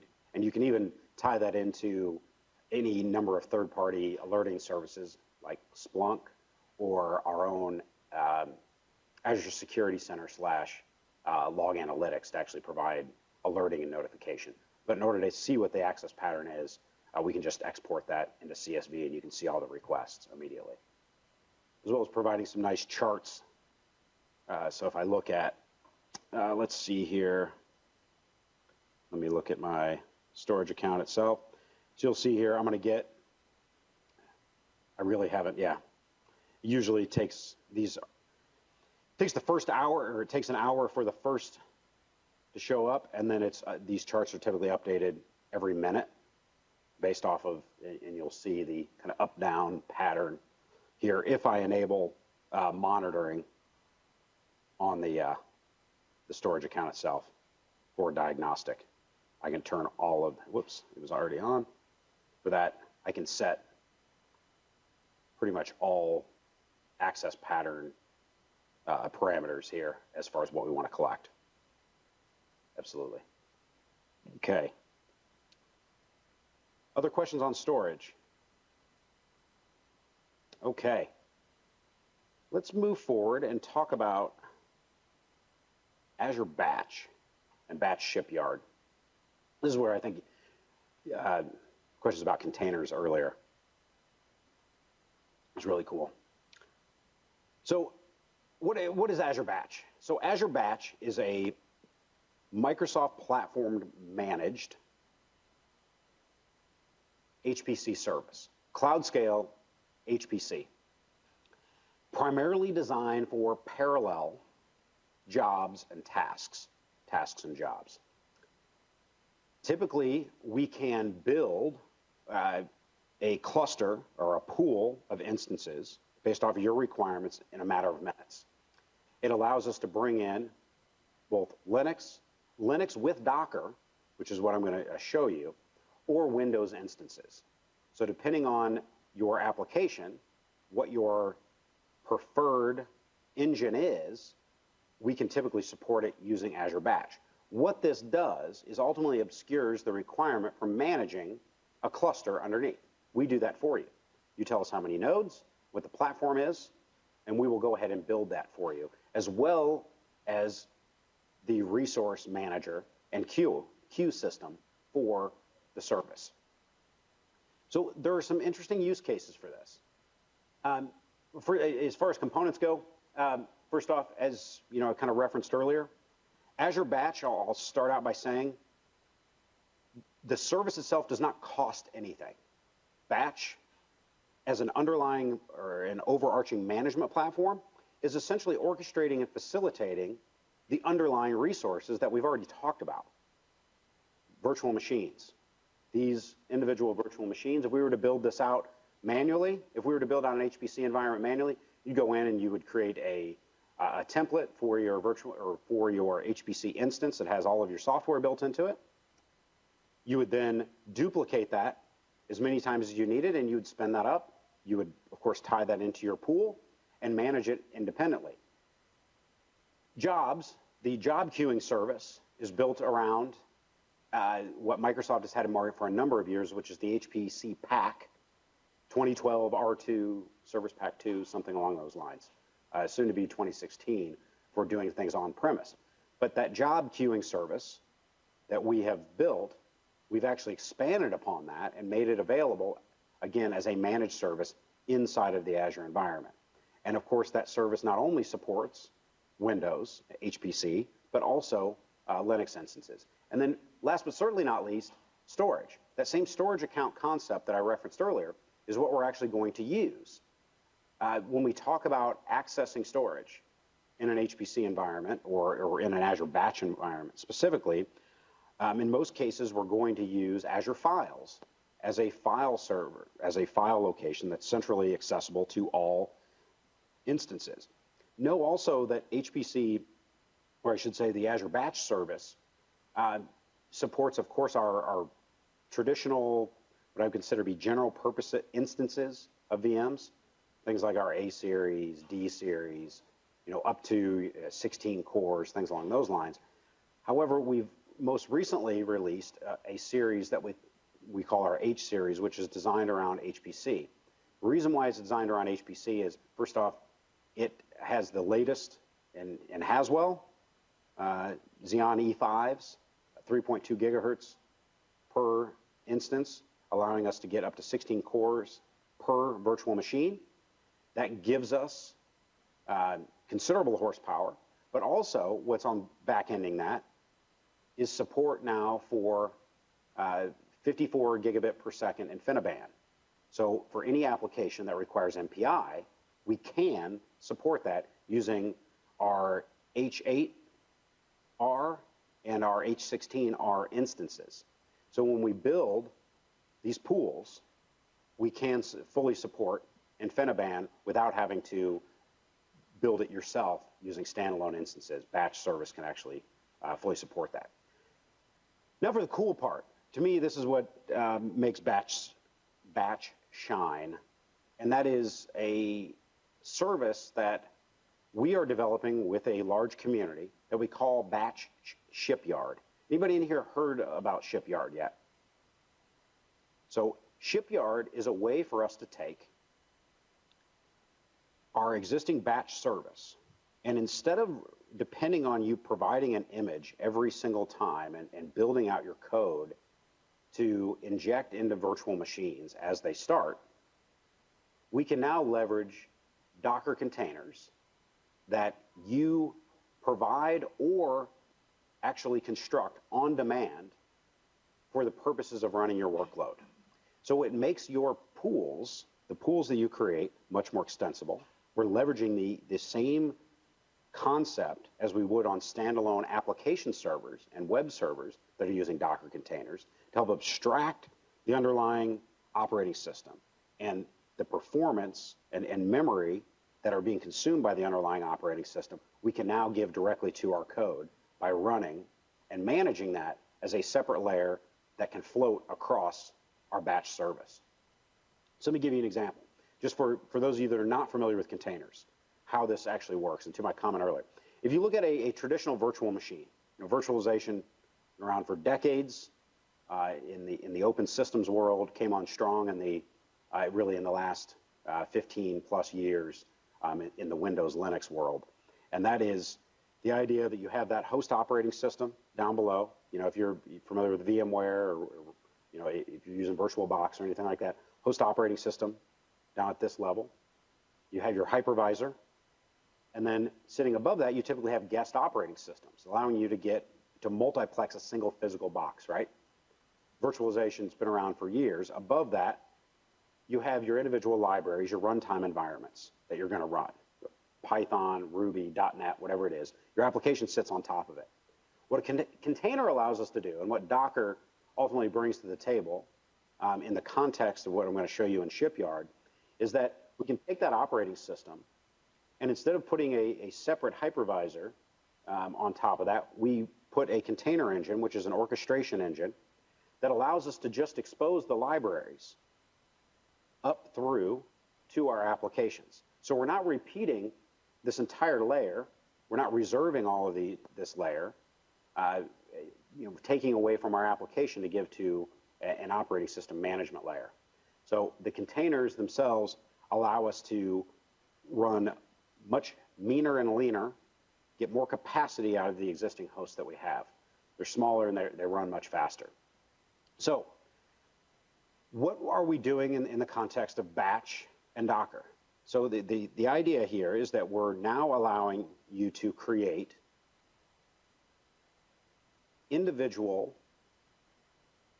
Docker recipes that can be ingested by the batch service, where Shipyard takes those recipes and will apply them or build your pool of instances, insert our Docker images across our pool, and execute our jobs for you automatically without having to custom write and build those Docker images across each and every one of your nodes, or build in your own orchestration engine. So what we're doing is we're using, first off, it's all written in Python, and the parameters are all defined in JSON. So everything that we're doing here can be used across Windows, Mac, Linux, doesn't matter. It brings in our common, or what Docker calls a Docker file, which is really the root recipe for how to construct an actual Docker container itself, or how to instantiate it and hydrate it. All of those things between the config files, the Docker file, come together into what we refer to as a recipe that we can then deploy. So if you look at the batch workflow, first thing that we're going to do when I walk through this demonstration is to create a pool. Once we create that pool, we're going to walk through and then provision the storage that goes on top of that. We're going to then create and run a job, a very simple job. We're going to take a very popular utility for taking text, a flat text document, and we're going to output that into an OGG audio file. We're going to do text-to-speech, essentially, and then record that. Now, typically, that is very CPU intensive, especially for long text. So I'm going to upload a couple of files into there, and then allow the batch service to inject a Docker container that will then handle that data set, output those files, and place them back into my storage account, all within inside of the context of the batch Shipyard configuration.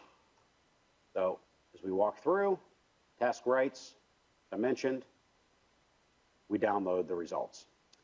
So before we jump forward, let me jump in here. Let me show you what this looks like. So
files or documents as part of that.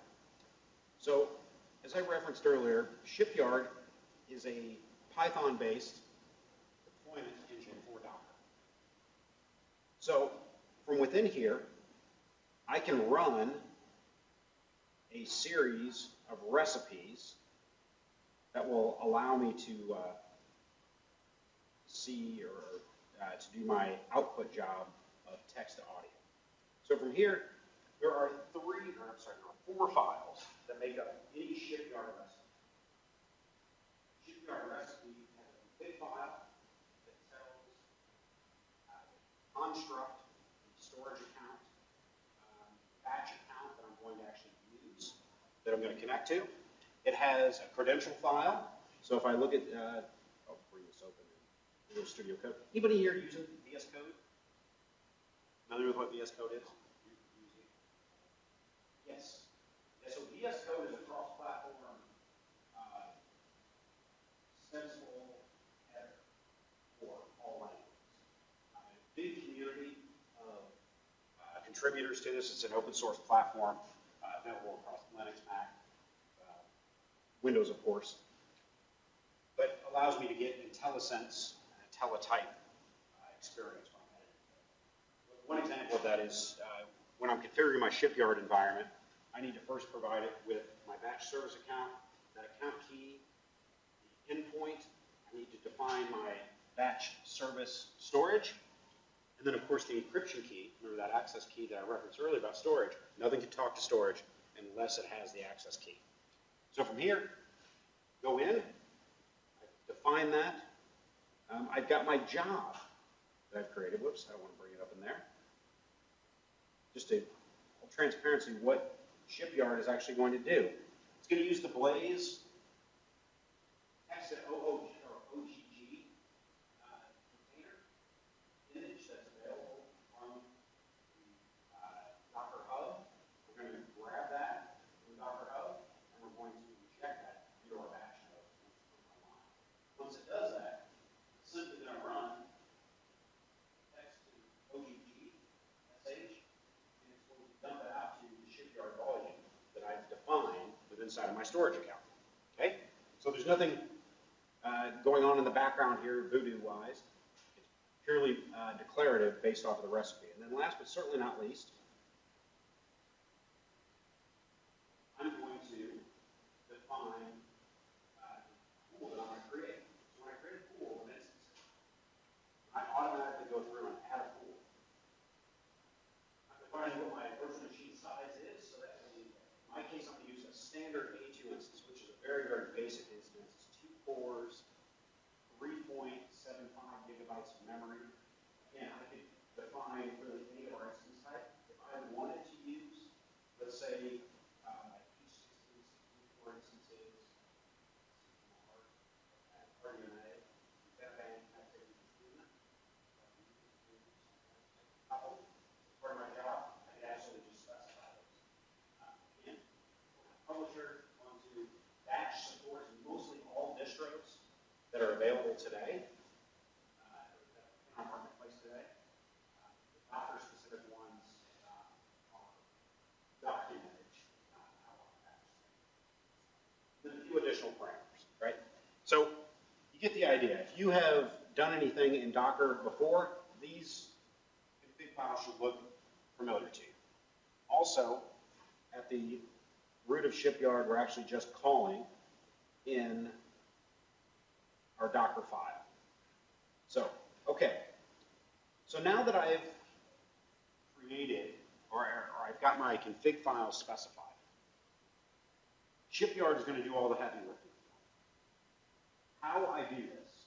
So first off, I've got a terminal window here. It's actually bash on Windows. Anybody using Windows? For those of you that are using Windows. Windows 10? Using bash on Windows? No need? No need? Command prompt good enough? PowerShell? Yeah. Yeah, it absolutely is. It absolutely is. I'm using this in the context, I could do this in PowerShell. I could absolutely do it. But I'm going to show it in bash. That's how I normally do. Although what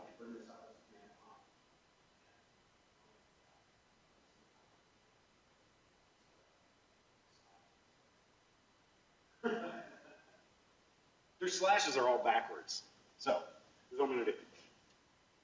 So for the sake of typo, oh.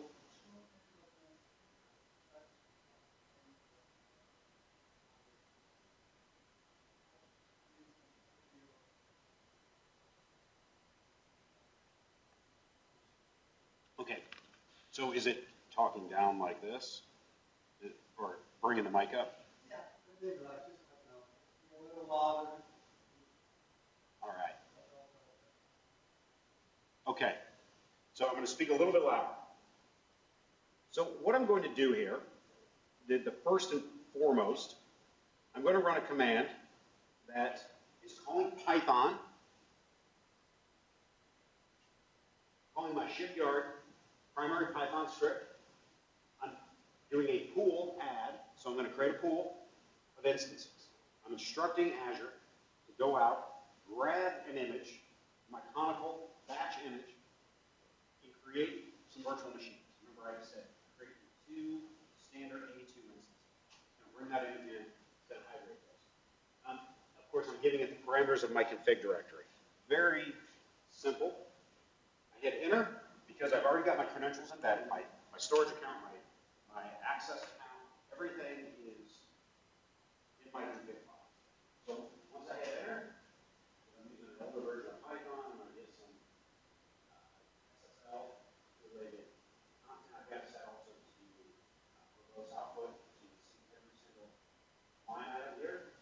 What's going on in the background is we are creating in my storage account, I go back here, my batch storage account that I've defined. We have gone out. We have created 2 containers where we will begin to upload my config, as well as bring across my Azure Docker volume driver. So this Docker volume driver, just as a side note, is going to allow Linux to mount the SMB share using the security key. Because ultimately my data is going to be in an SMB share in my batch instance that is possible.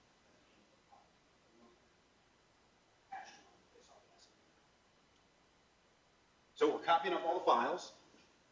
This will take anywhere from 5 to 10 minutes or to create that instance or those handful of instances. While it's doing that, I'm going to show you a few other aspects of the batch service. Bring this back up. So there's my secondary batch instance. You'll see here, based off the output,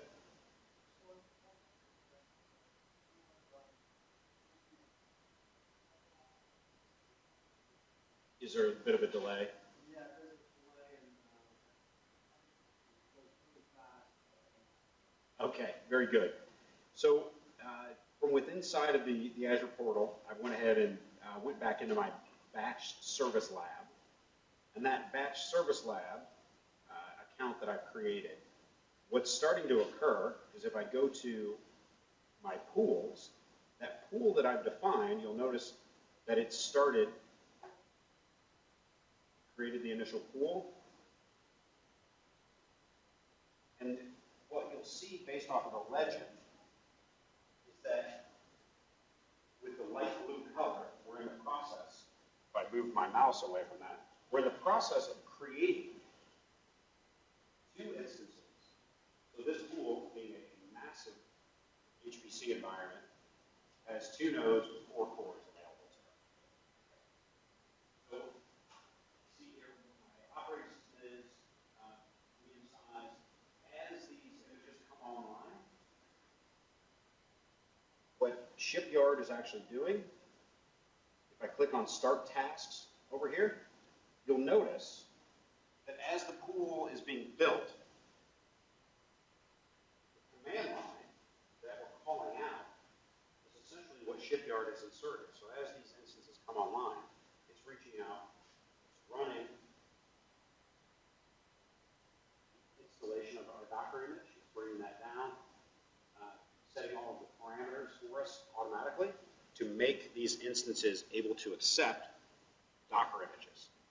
We've already built built that as part of the build process that we're injecting here. So you can see here, go to create. So a couple of other things that I'll point out while that's coming online. If you do a quick search for Shipyard Azure, I'll also include this in the link, but based off the website, you can see that we've built dozens of images that are readily available, or dozens of images plus recipes for Docker in conjunction with Batch. So a number of the things or comments that we're talking about earlier, we're taking a container, we're putting them on top of our compute instances. The process for actually building that out, instead of depending on, I'll give you just one example.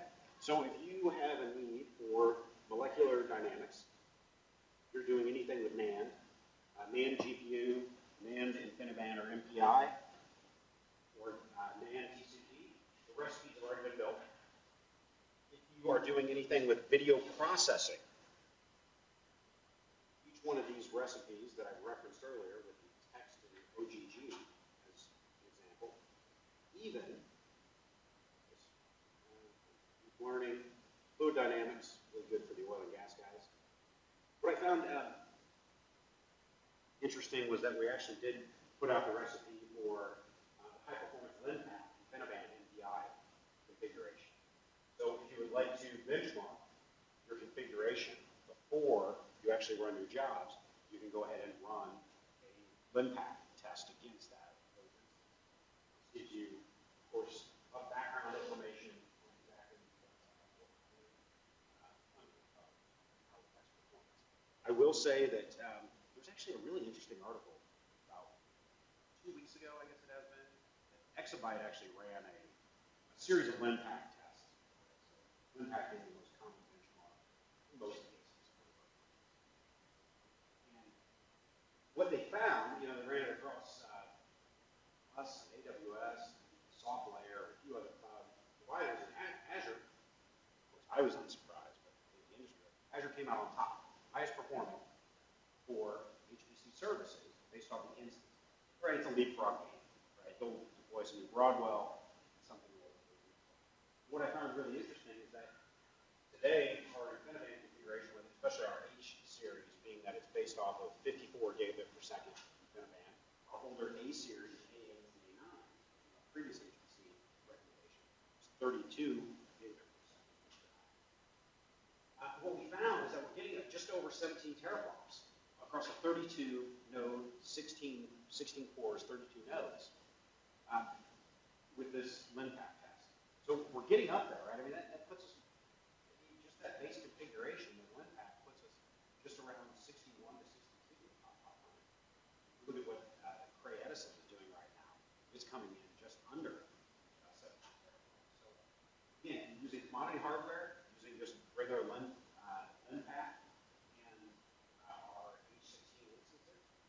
get the performance that most people are looking for. And we're no longer limited just based off of single node configuration. We can actually leverage these batch instances in conjunction with the Docker Shipyard scenario. So when we talk about higher level services and really kind of that time to market, let me bring this up here. So clicking, refresh. So as these waiting for service, so from here, I'm going to go back to my storage account. I clicked up here on the hamburger menu, went to storage accounts. I'm going to go to my batch storage account that I've configured my batch service to talk to. And underneath of files, I can then add a file share. I'm going to call this my file share. Oops. I'm not going to put any type of quota on it. I'm going to create that. This is similar to creating a container. Y file share. Share.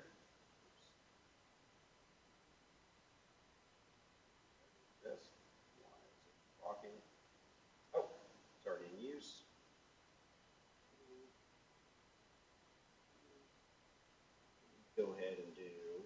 just going to call this my file share 1. I created it earlier, or my share 1. All right. And when here, I'm going to add a directory. I'm going to call this text files. My pool is ready to go. I'm creating the storage that my pool can talk to. And I'm going to go ahead and upload a couple of text documents that the text to OGG service is going to use to transcribe or do a voice, or I should say text to voice translation for me. So when I hit upload, I've got the Tale of Two Cities and War of the Worlds. Two very long books. They're going to take some time to crunch there and output audio. So from here, if I look at my share now having my text files, oops, let me actually upload them into my directory. That's fine. Here we go. Grab them again. Open. Say upload.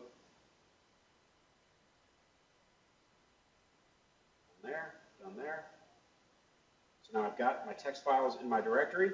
If now I go back, you can see here, based off my my batch pool add, the output from the command shows that it completed. We know that the pool is now online and ready to accept. If I'm going to run a shipyard job ad. That job ad, and if I go in and I look, I can see the recipe, look at my config, and I look at my jobs. Oops, doing that. Let me open it in Visual Studio Code. My job configuration, you'll see from here, it's actually reaching out into my data volume. It's going to run my command. I look at my config, what the job parameter is actually going to be. You can see volume drivers Azure file. Because I changed my share name, my share 1. There we go. I'm going to save that file. There we go. So here, now let's run my job. It's connected through. It's submitted the job. Last but certainly not least, if I go back to my Azure Batch service,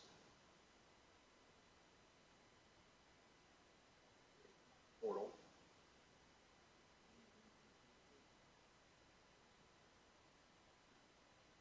kicked offline. Wait for that to refresh. What I'm going to do is get back into the portal here and show you the job definition, the job status, and then of course the output of those. Usually with 2 cores, this process takes 5-10 minutes for it to run. So we'll come back to it a little bit later while I'm waiting for this to respond back. Any questions? Oops. Here, let me restart this. Here we go. Before I move on to ML, any questions on batch services? How Shellfish fits into that?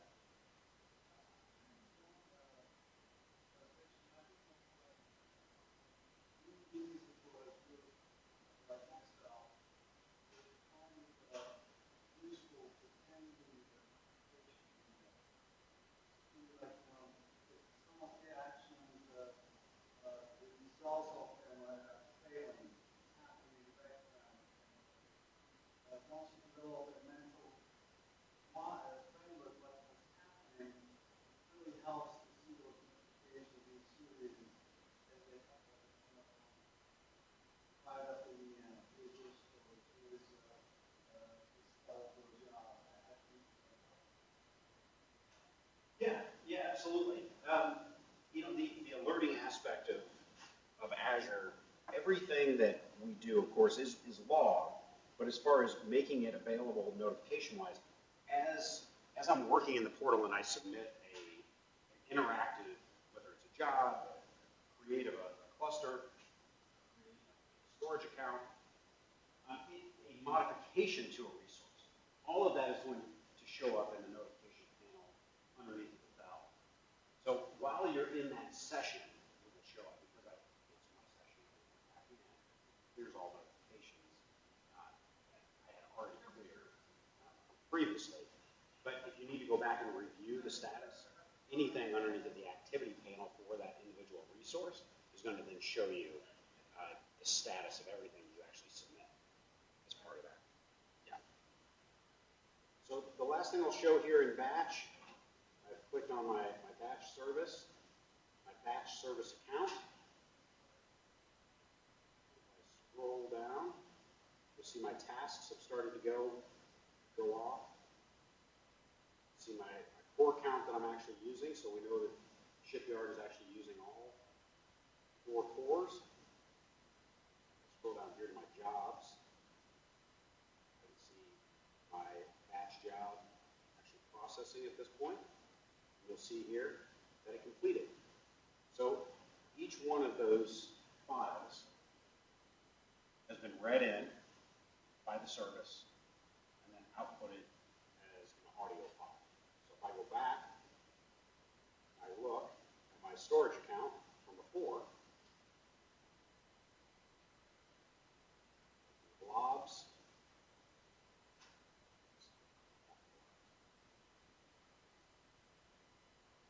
files, file share. You see here, text files have now been extracted via OGG. So I can download and play them for you if you like.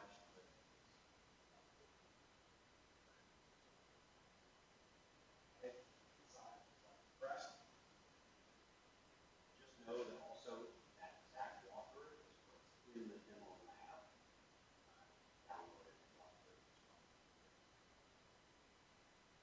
Any other questions on batch before I move on?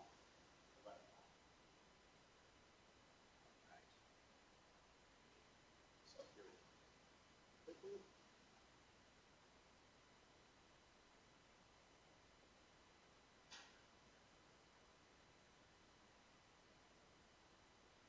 So just a quick recap on machine learning from going back to the beginning. Machine learning is all about finding patterns in order to create predictions. So if you look at today what some of the most common use cases are, we see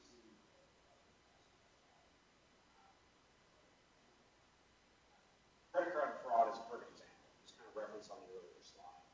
If I need to predict based on transaction history, the sample data set that I have, take a sample of that, feed it into my model, and determine based off of the criteria for likelihood that I use my credit card here today in Wilmington, Indiana, and then tomorrow I used it, let's say, in Sacramento, California. Is that likely to be fraudulent? Hop on a plane or not? Many of these models can be better to help credit card companies, as just one example, actually identify or use that criteria to help identify whether fraud exists. Also, you look at today, whether you have a shopping cart, whether you're on Amazon or whether you're on BestBuy.com or if you're pricing right on who figures out newsfeed on Facebook, you're going to see online shopping recommendations based off of past history. Many times we're using machine learning to actually rank what people who are demographic and data on you are more likely to click on purchase.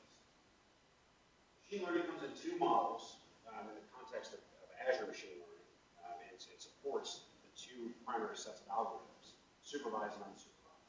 If you think about supervised, things like linear regression, where I'm going to give it a sampling of data. I'm going to apply a specific algorithm to that.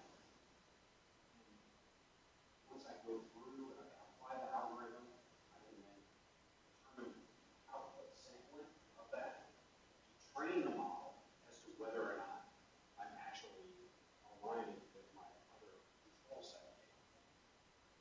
Unsupervised learning is typically given. Here's a bunch of data using like a k-meaning algorithm and k-meaning process to assign it a data set, allowing the instance, allowing the service to go through and challenging itself to find the correlations between them. So whether it be supervised or unsupervised learning, Azure machine learning can support either or both together inside of the system. I referenced this earlier, but if you go out to how-old.net, this is a perfect example of a service that's using both cognitive APIs as well as machine learning to help determine, as just one example, the likely age. This is a perfect example because it's not 100% right all the time. Right? The model is constantly being trained. Go out there, I uploaded a picture of John earlier, and it showed that he's 25. I'm like, he's 26, 27. Probably is more likely. So it's not 100% correct all the time, but that is part of machine learning. We're constantly training these models to adapt based off of the sampling data set. So when I walk through an example, you'll see how Machine Learning Studio can help us take a sampling data set and feed that in based off our own parameters, our own learning.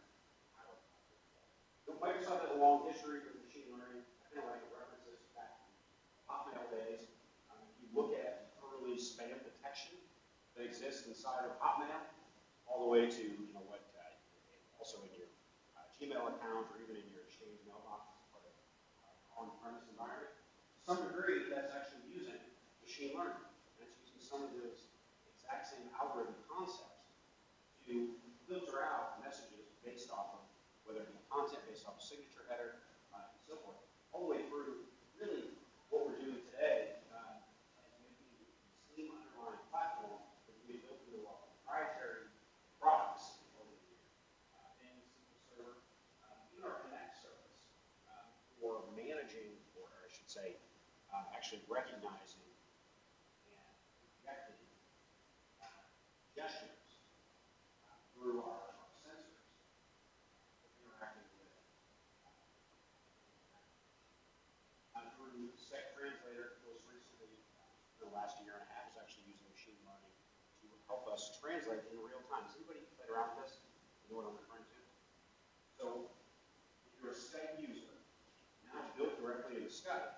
If you are having a conversation, turn on Translator in real time. You call somebody, and they are speaking a foreign language. It will translate their language from speech to text back to you on your end. What used to require accessibility TV type configurations now can actually happen in real time with Skype. So if you call somebody and speak German or Chinese or French, we can go ahead and translate that. And then hopefully what that's culminating, all of those algorithms and all of the cognitive services that we've been used internally at Microsoft and developing and Microsoft research, we are now being available externally so our customers can use those same services. And that's really what manifests itself in Microsoft Azure Machine Learning as a platform. So what is it? What is machine learning? How do you get access to it? So first and foremost, it is a fully managed software as a service model, meaning that we manage the underlying infrastructure, we manage the underlying web servers, the underlying databases, the storage. All of those pieces are managed, updated, and controlled by Microsoft, providing you access to it via a single portal. We've made it as easy as possible to quickly create models without writing a single line of code. You talk to kind of reference the server. You talk to a data scientist that has spent time in informatics, as they all do. You will find that they have become experts in R and Python for applying their algorithms that were created to solve problems.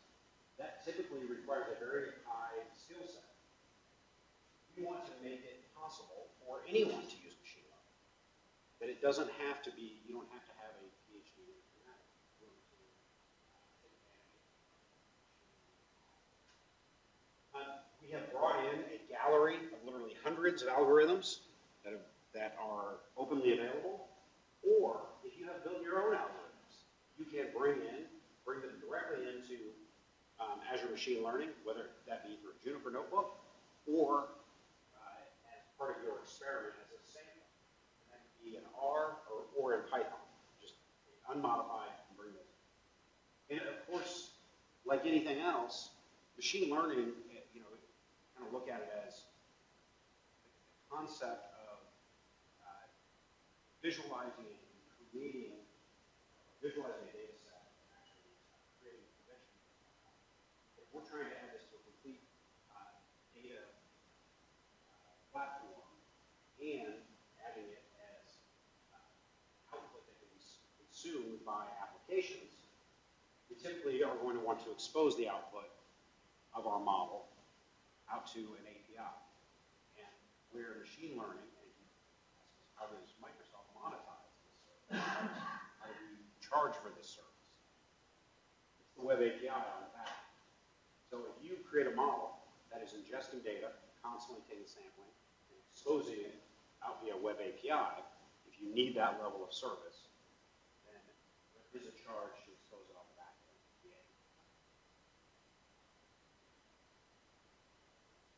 What's that? Yeah, so if you go in, there's actually a free tier. So even without your Azure Pass that I gave you, if you log into studio.azureml.com, log in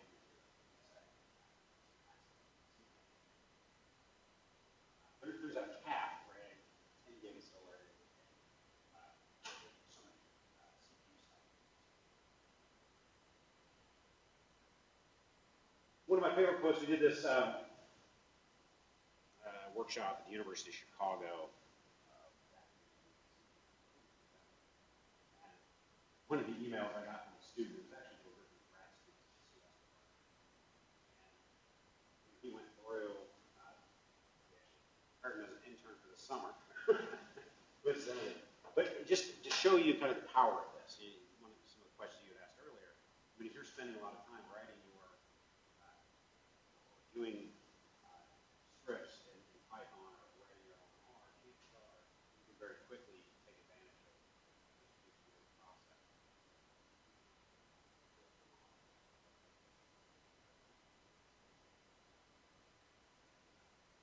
So, just very quickly, as I've mentioned a couple of times, visual editor, giving you drag and drop, browsing for modeling, literally hundreds of models.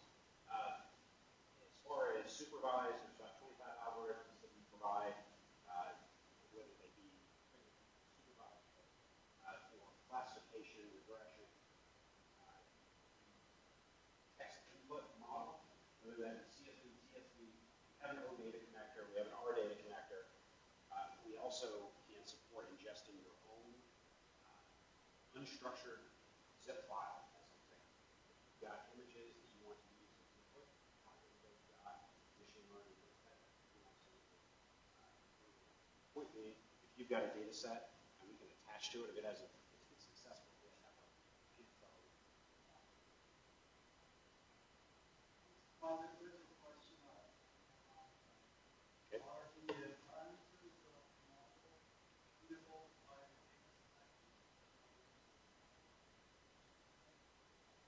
absolutely. Yes, you can. Yeah, think of Azure ML as canvas, where we provide samples of we provide both sample data sets, common domain data sets. We provide common domain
questions on the previous slide, or this slide?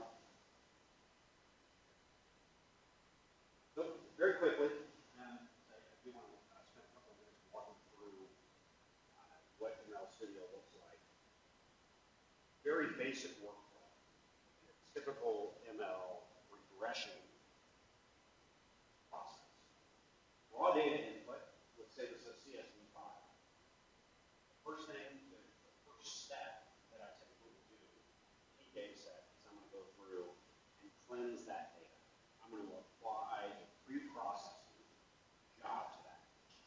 Example, maybe there's missing fields. I kind of referenced earlier with the EBird project at Cornell. One of the challenges that they ran into very early on was you've got 100,000 people out there reporting data. Every field is not required. So when you start to build your models, you want to focus in on the data where you have the most complete data set. So you want to be able to strip and cleanse the data and normalize the data to ensure that you're making the most of the data set. So a lot of times you'll go through and pre-process that data.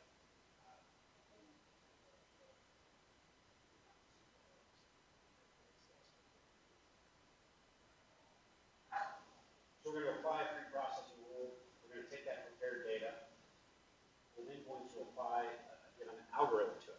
I'm going to use linear regression because it's very easy to understand. It's very common to determine, let's say, automobile prices. So I'm going to go in and apply my algorithm to a candidate model. Now, a candidate model, for all intents and purposes, is my first step in training my algorithm and training my data, using my data set to train my output. So what I will do is I'll typically take, with that candidate model, 80% sampling of my data set. I'll hold back 20% as my control. So I'll take 80%, run it through, and then I'll compare the output of my algorithm against my control data to see how close it is, make sure that it's lining up. And then I constantly iterate on that. I tweak until I can get that as close to 100% accurate as possible. In most cases, my example earlier of how-old.net takes years in some cases, depending on the data set, how complex, to get that to 100%. But ultimately, what we're going to do is deploy from my training option, I can then deploy out my chosen model or my final model, and then expose that via API out to my applications. Web API piece that becomes most valuable in a data pipeline like this.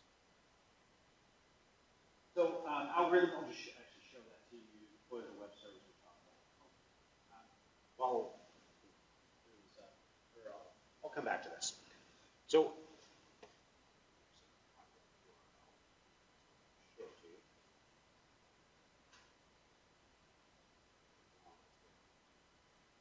all right. We get to the machine learning portal. Now you can access this from the Azure portal. I just went directly to it. So inside of the Azure portal, if you do a search for machine learning, it will eventually take you out.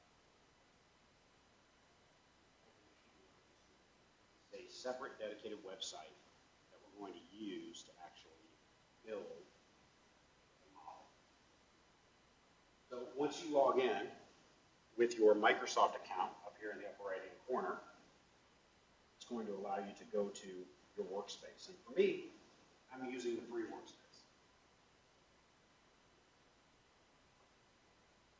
If I wanted to create a new experiment, which I'm going to review an existing one, you can see that there, by clicking the plus in the bottom left-hand corner, you can see that there are literally hundreds, thousands of example experiments that people have already contributed.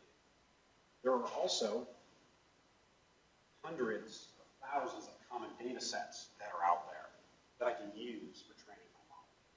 I'm going to use one such example data set for automobile prices as part of the training lab that we can train through. Also, just know that Anybody in here using Juniper notebooks or familiar with Juniper? But, okay, perfect. So Jupyter, sorry. Jupyter notebooks. That's true.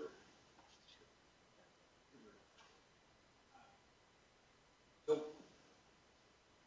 from the Azure ML Studio, we can actually create our Jupyter notebooks. There are a number of samples that are out here, everything from creating one that's been predefined for R code or Python. Another one that I get asked about pretty often is, how do I begin to use Azure ML? In the Jupyter notebook has been pre-created for a complete walkthrough tutorial for using, not only teaching you how to use the Jupyter notebook, but also teaching you how to use Azure ML. So, long story short, there are a ton of resources that are out here within inside of the ML Studio, again, available to you at no cost. All these pieces are there. You will see over time, just as a side note, this will be migrating. The separate Jupyter Notebook site will be migrating to notebooks.azure.com. If you go there directly today, you'll notice it's an updated interface. It's being managed as a separate service. So just in case you see it move at some point in the near future, we know that's coming. All right, so let me take a look at an example experiment that I've created. So I went through the process. Actually, I did this last night before I came in. And built out using an example data set that was available to us. You can see first off over here to the left-hand side, you have your existing data sets that you've created. You have, of course, your data input-output connectors that you've defined, as well as any web services that you've published. Our analytics that I mentioned earlier, some examples around sentiment detection. All of those algorithms are available to you over here to the left-hand side. But if I just wanted to do a quick search for a sample data set. So raw data, this is a CSV file. It's got some missing data. It has some inaccuracies in some cases, based off of manufacturer to make configuration. In other words, the data is not 100% complete. I'm going to use this as a sample data set to bring in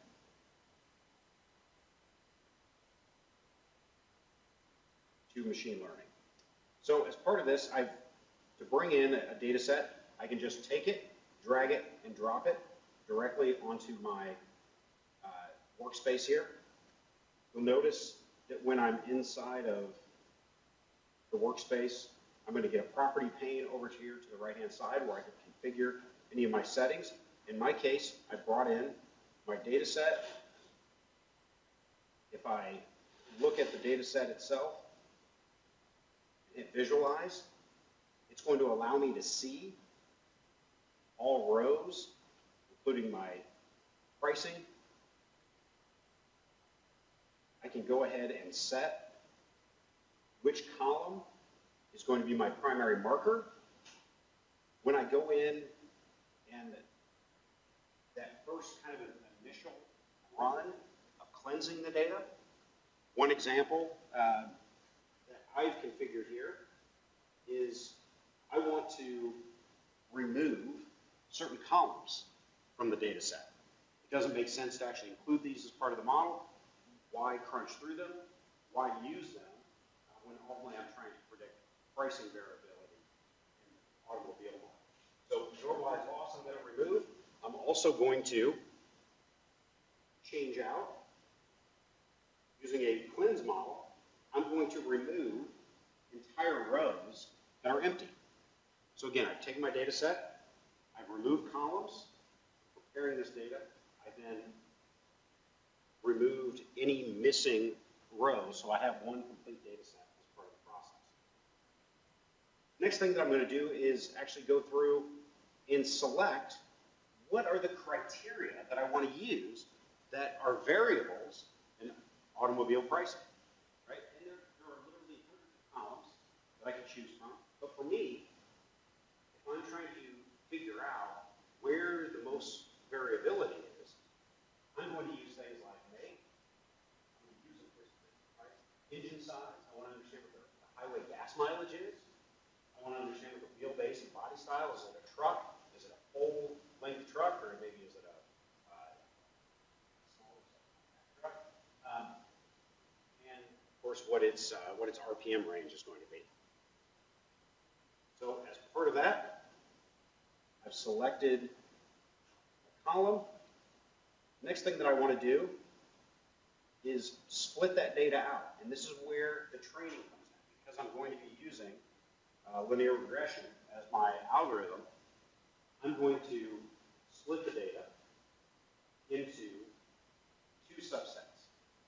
First one, 80%. I'm going to take 80% of the rows, and I'm going to feed that based off of the output into my training model, and then score.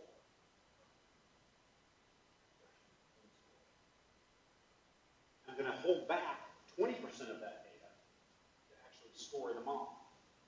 So again, using each one of the modules that I have available to me, so if I was doing a select column up above, you can see each one of these is a module that's been pre-built.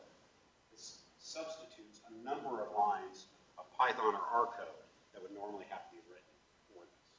So this drag and drop model allows me to take advantage of the connectors, input-output, as well as the ports for where that data can actually flow based off of the algorithm. So for me, again, I'm splitting that data, what my seed is actually going to be, and how I'm actually going to split that. So if I go through and I look at my training model, first and foremost, columns, the thing that I care most about is going to be the pricing column.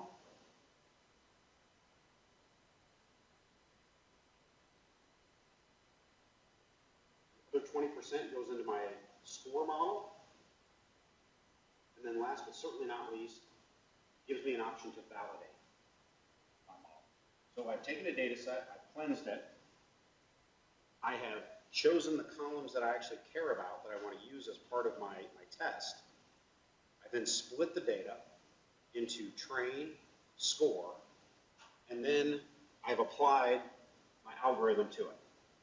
All of this using a drag and drop duplex selection.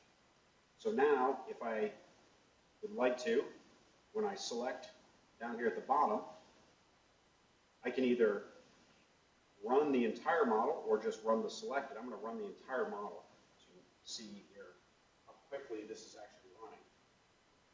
So up here at the very top, you'll see running 5, 6, 7. As each step goes, you'll see checkbox and done. So it's went through that entire process that would normally be several lines of code to actually write out. It's given me a way to actually now see I have that option for get my visualization. Well,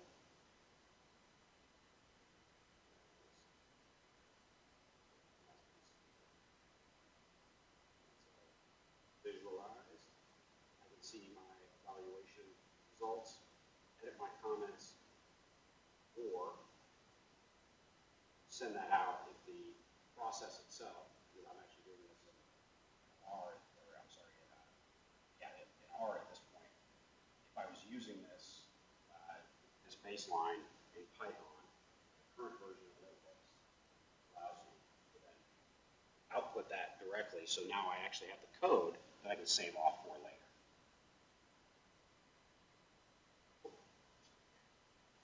Go ahead.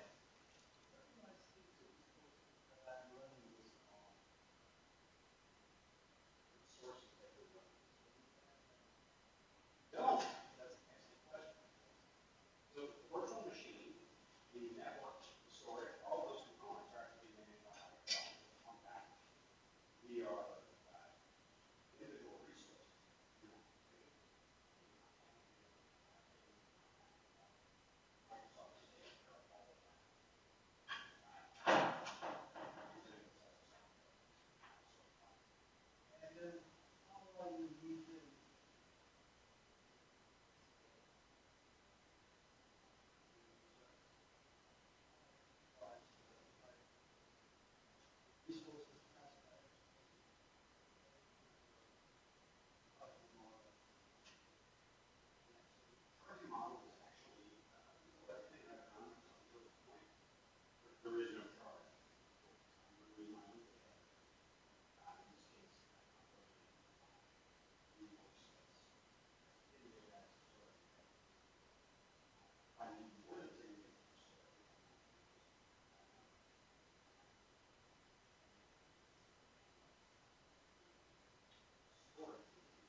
questions on ML?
So each one of the, so for the model, the first, let's see here,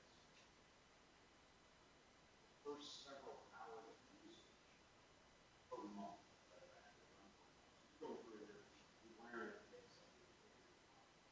when you hit run, you're actually, at that point, that's when you're doing for real time, actually, that's Bob's point. I'm pulling data in real time.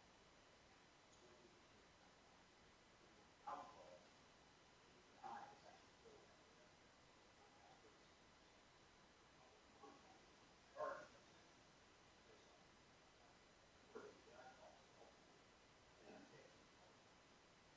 Not just sitting there churning.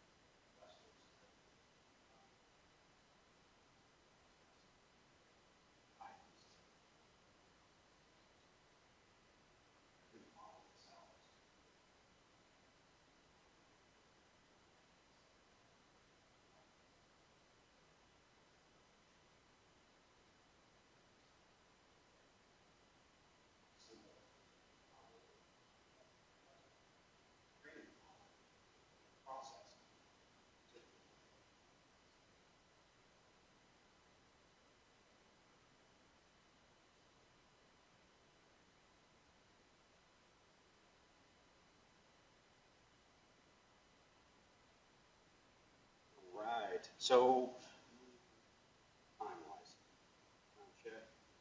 The last thing I wanted to point out regarding ML, and this goes more broadly as well. Microsoft Press publishes a number of free ebooks. One such ebook that I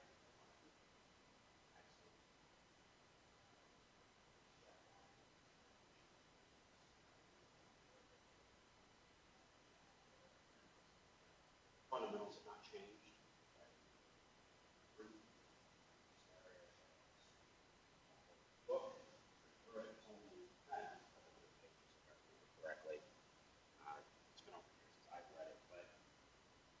excellent book.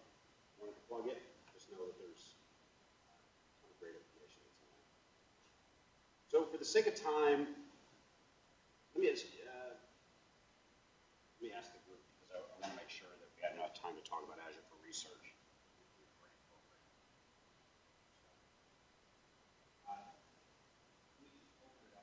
Questions, including remotely. Does anyone have any questions about HDinsight and or Hadoop on Azure? Do we support it? Yes. Is it a managed service? Yes.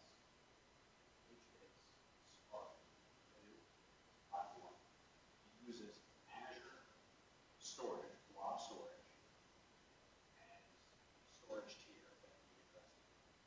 We are Windows Azure blob storage protocol WASM, or as HDFS. So both models are fully supported. Single click, similar to batch services, we manage the entire information.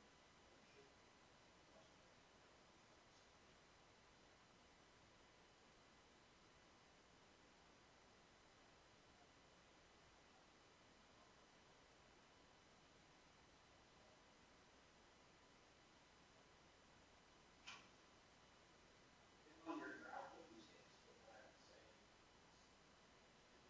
our example install today,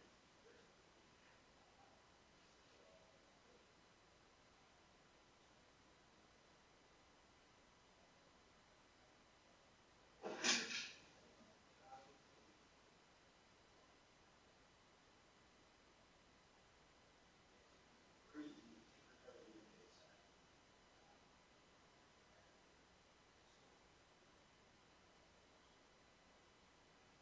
Inside HDinsight.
Any other questions on whether it be HDinsight, Rob's Juniper notebooks? I've been talking too long, Rob. Spent 2 hours to get on Juniper 2 days ago. Anything else on those topics? Okay. So let me jump forward and some closing. So a couple of things that we've touched off on so far. One of the comments that I made up front is really rooted in Microsoft has a very large research arm that uses Azure services to conduct their work every single day. As that team has continued to grow and has started participating in the research community, reached out to the research community, we're also hearing those same things. All of the material that is available in that file and all the slides, including literally hundreds more, get that download, were created by Microsoft Research, designed for a research audience of peers. As an extension to that, we also know that researchers need access to these resources, not just to understand them, but actually have access. So going back about 5 years ago, Microsoft started the Azure for Research grant program. The Azure for Research grant program allowed individual researchers in academia or in NGOs to apply to Microsoft for a grant of services in kind. About a year and a half ago, we announced that we were going to extend that commitment to bring forward over $1 billion over the next 3 years. Process to apply these articles and some links. The process for applying for these grants. First, I've got to be affiliated with the university. The great thing about it is, and I've actually seen proposals rejected if they are longer than 3 pages. They are 3 pages in length maximum. You have to include what you're going to use Azure for. That's kind of a no-brainer, but I've seen a lot of proposals rejected because it talks about how the awesome research that they're doing, but how is that applicable to what you're going to use Azure for? Is this going to be using Hadoop services, batch services, storage, ML? What is it for? Define your requirements. Know that the grant typically provides resources for 1 year of time, 12 months from the date that it's accepted. These are provided on a quarterly basis. I think the next iteration is going to be, is it April 7th? First month of each quarter, or is it the last month of each quarter? March or April?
It applies to Office 365. It was originally kind of created for Office 365, SharePoint, collaboration, all that good stuff. But it would definitely so any other third-party application.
Thanks for bringing that up. So, last thing that I'll point out, again, very simple form, as you can see, very straightforward. If you have a need, again, define your requirement, tell us what it is, and tell us specifically what you want to for. And as Rob mentioned, it's usually about every 3 months. So it's the first month report or the last month report. Every 3 months. Go through, evaluate those, and provide a decision. To be honest, the only ones that I've ever seen turned down are ones that do not define those parameters that I mentioned. Part of an institution tells clearly what the scholarly usage is going to be, and specifically what it is. To Rob's point, ultimately, at the end of that period of time, there is a way for us to take that subscription, all the work that they've done, snap it in underneath the enrollment. Underneath of an IU asset in an own environment, but not until last but certainly not least, remember nothing else from today's session. Please go out and check out blogs.mscn.microsoft.com/Azure_for_research. This deck, I will make sure that Steve has it and post it out to share or share site, so people have access to it. That being said, any last questions? I appreciate everybody sticking around for 3 hours. That's a long, that's a long time to be seated in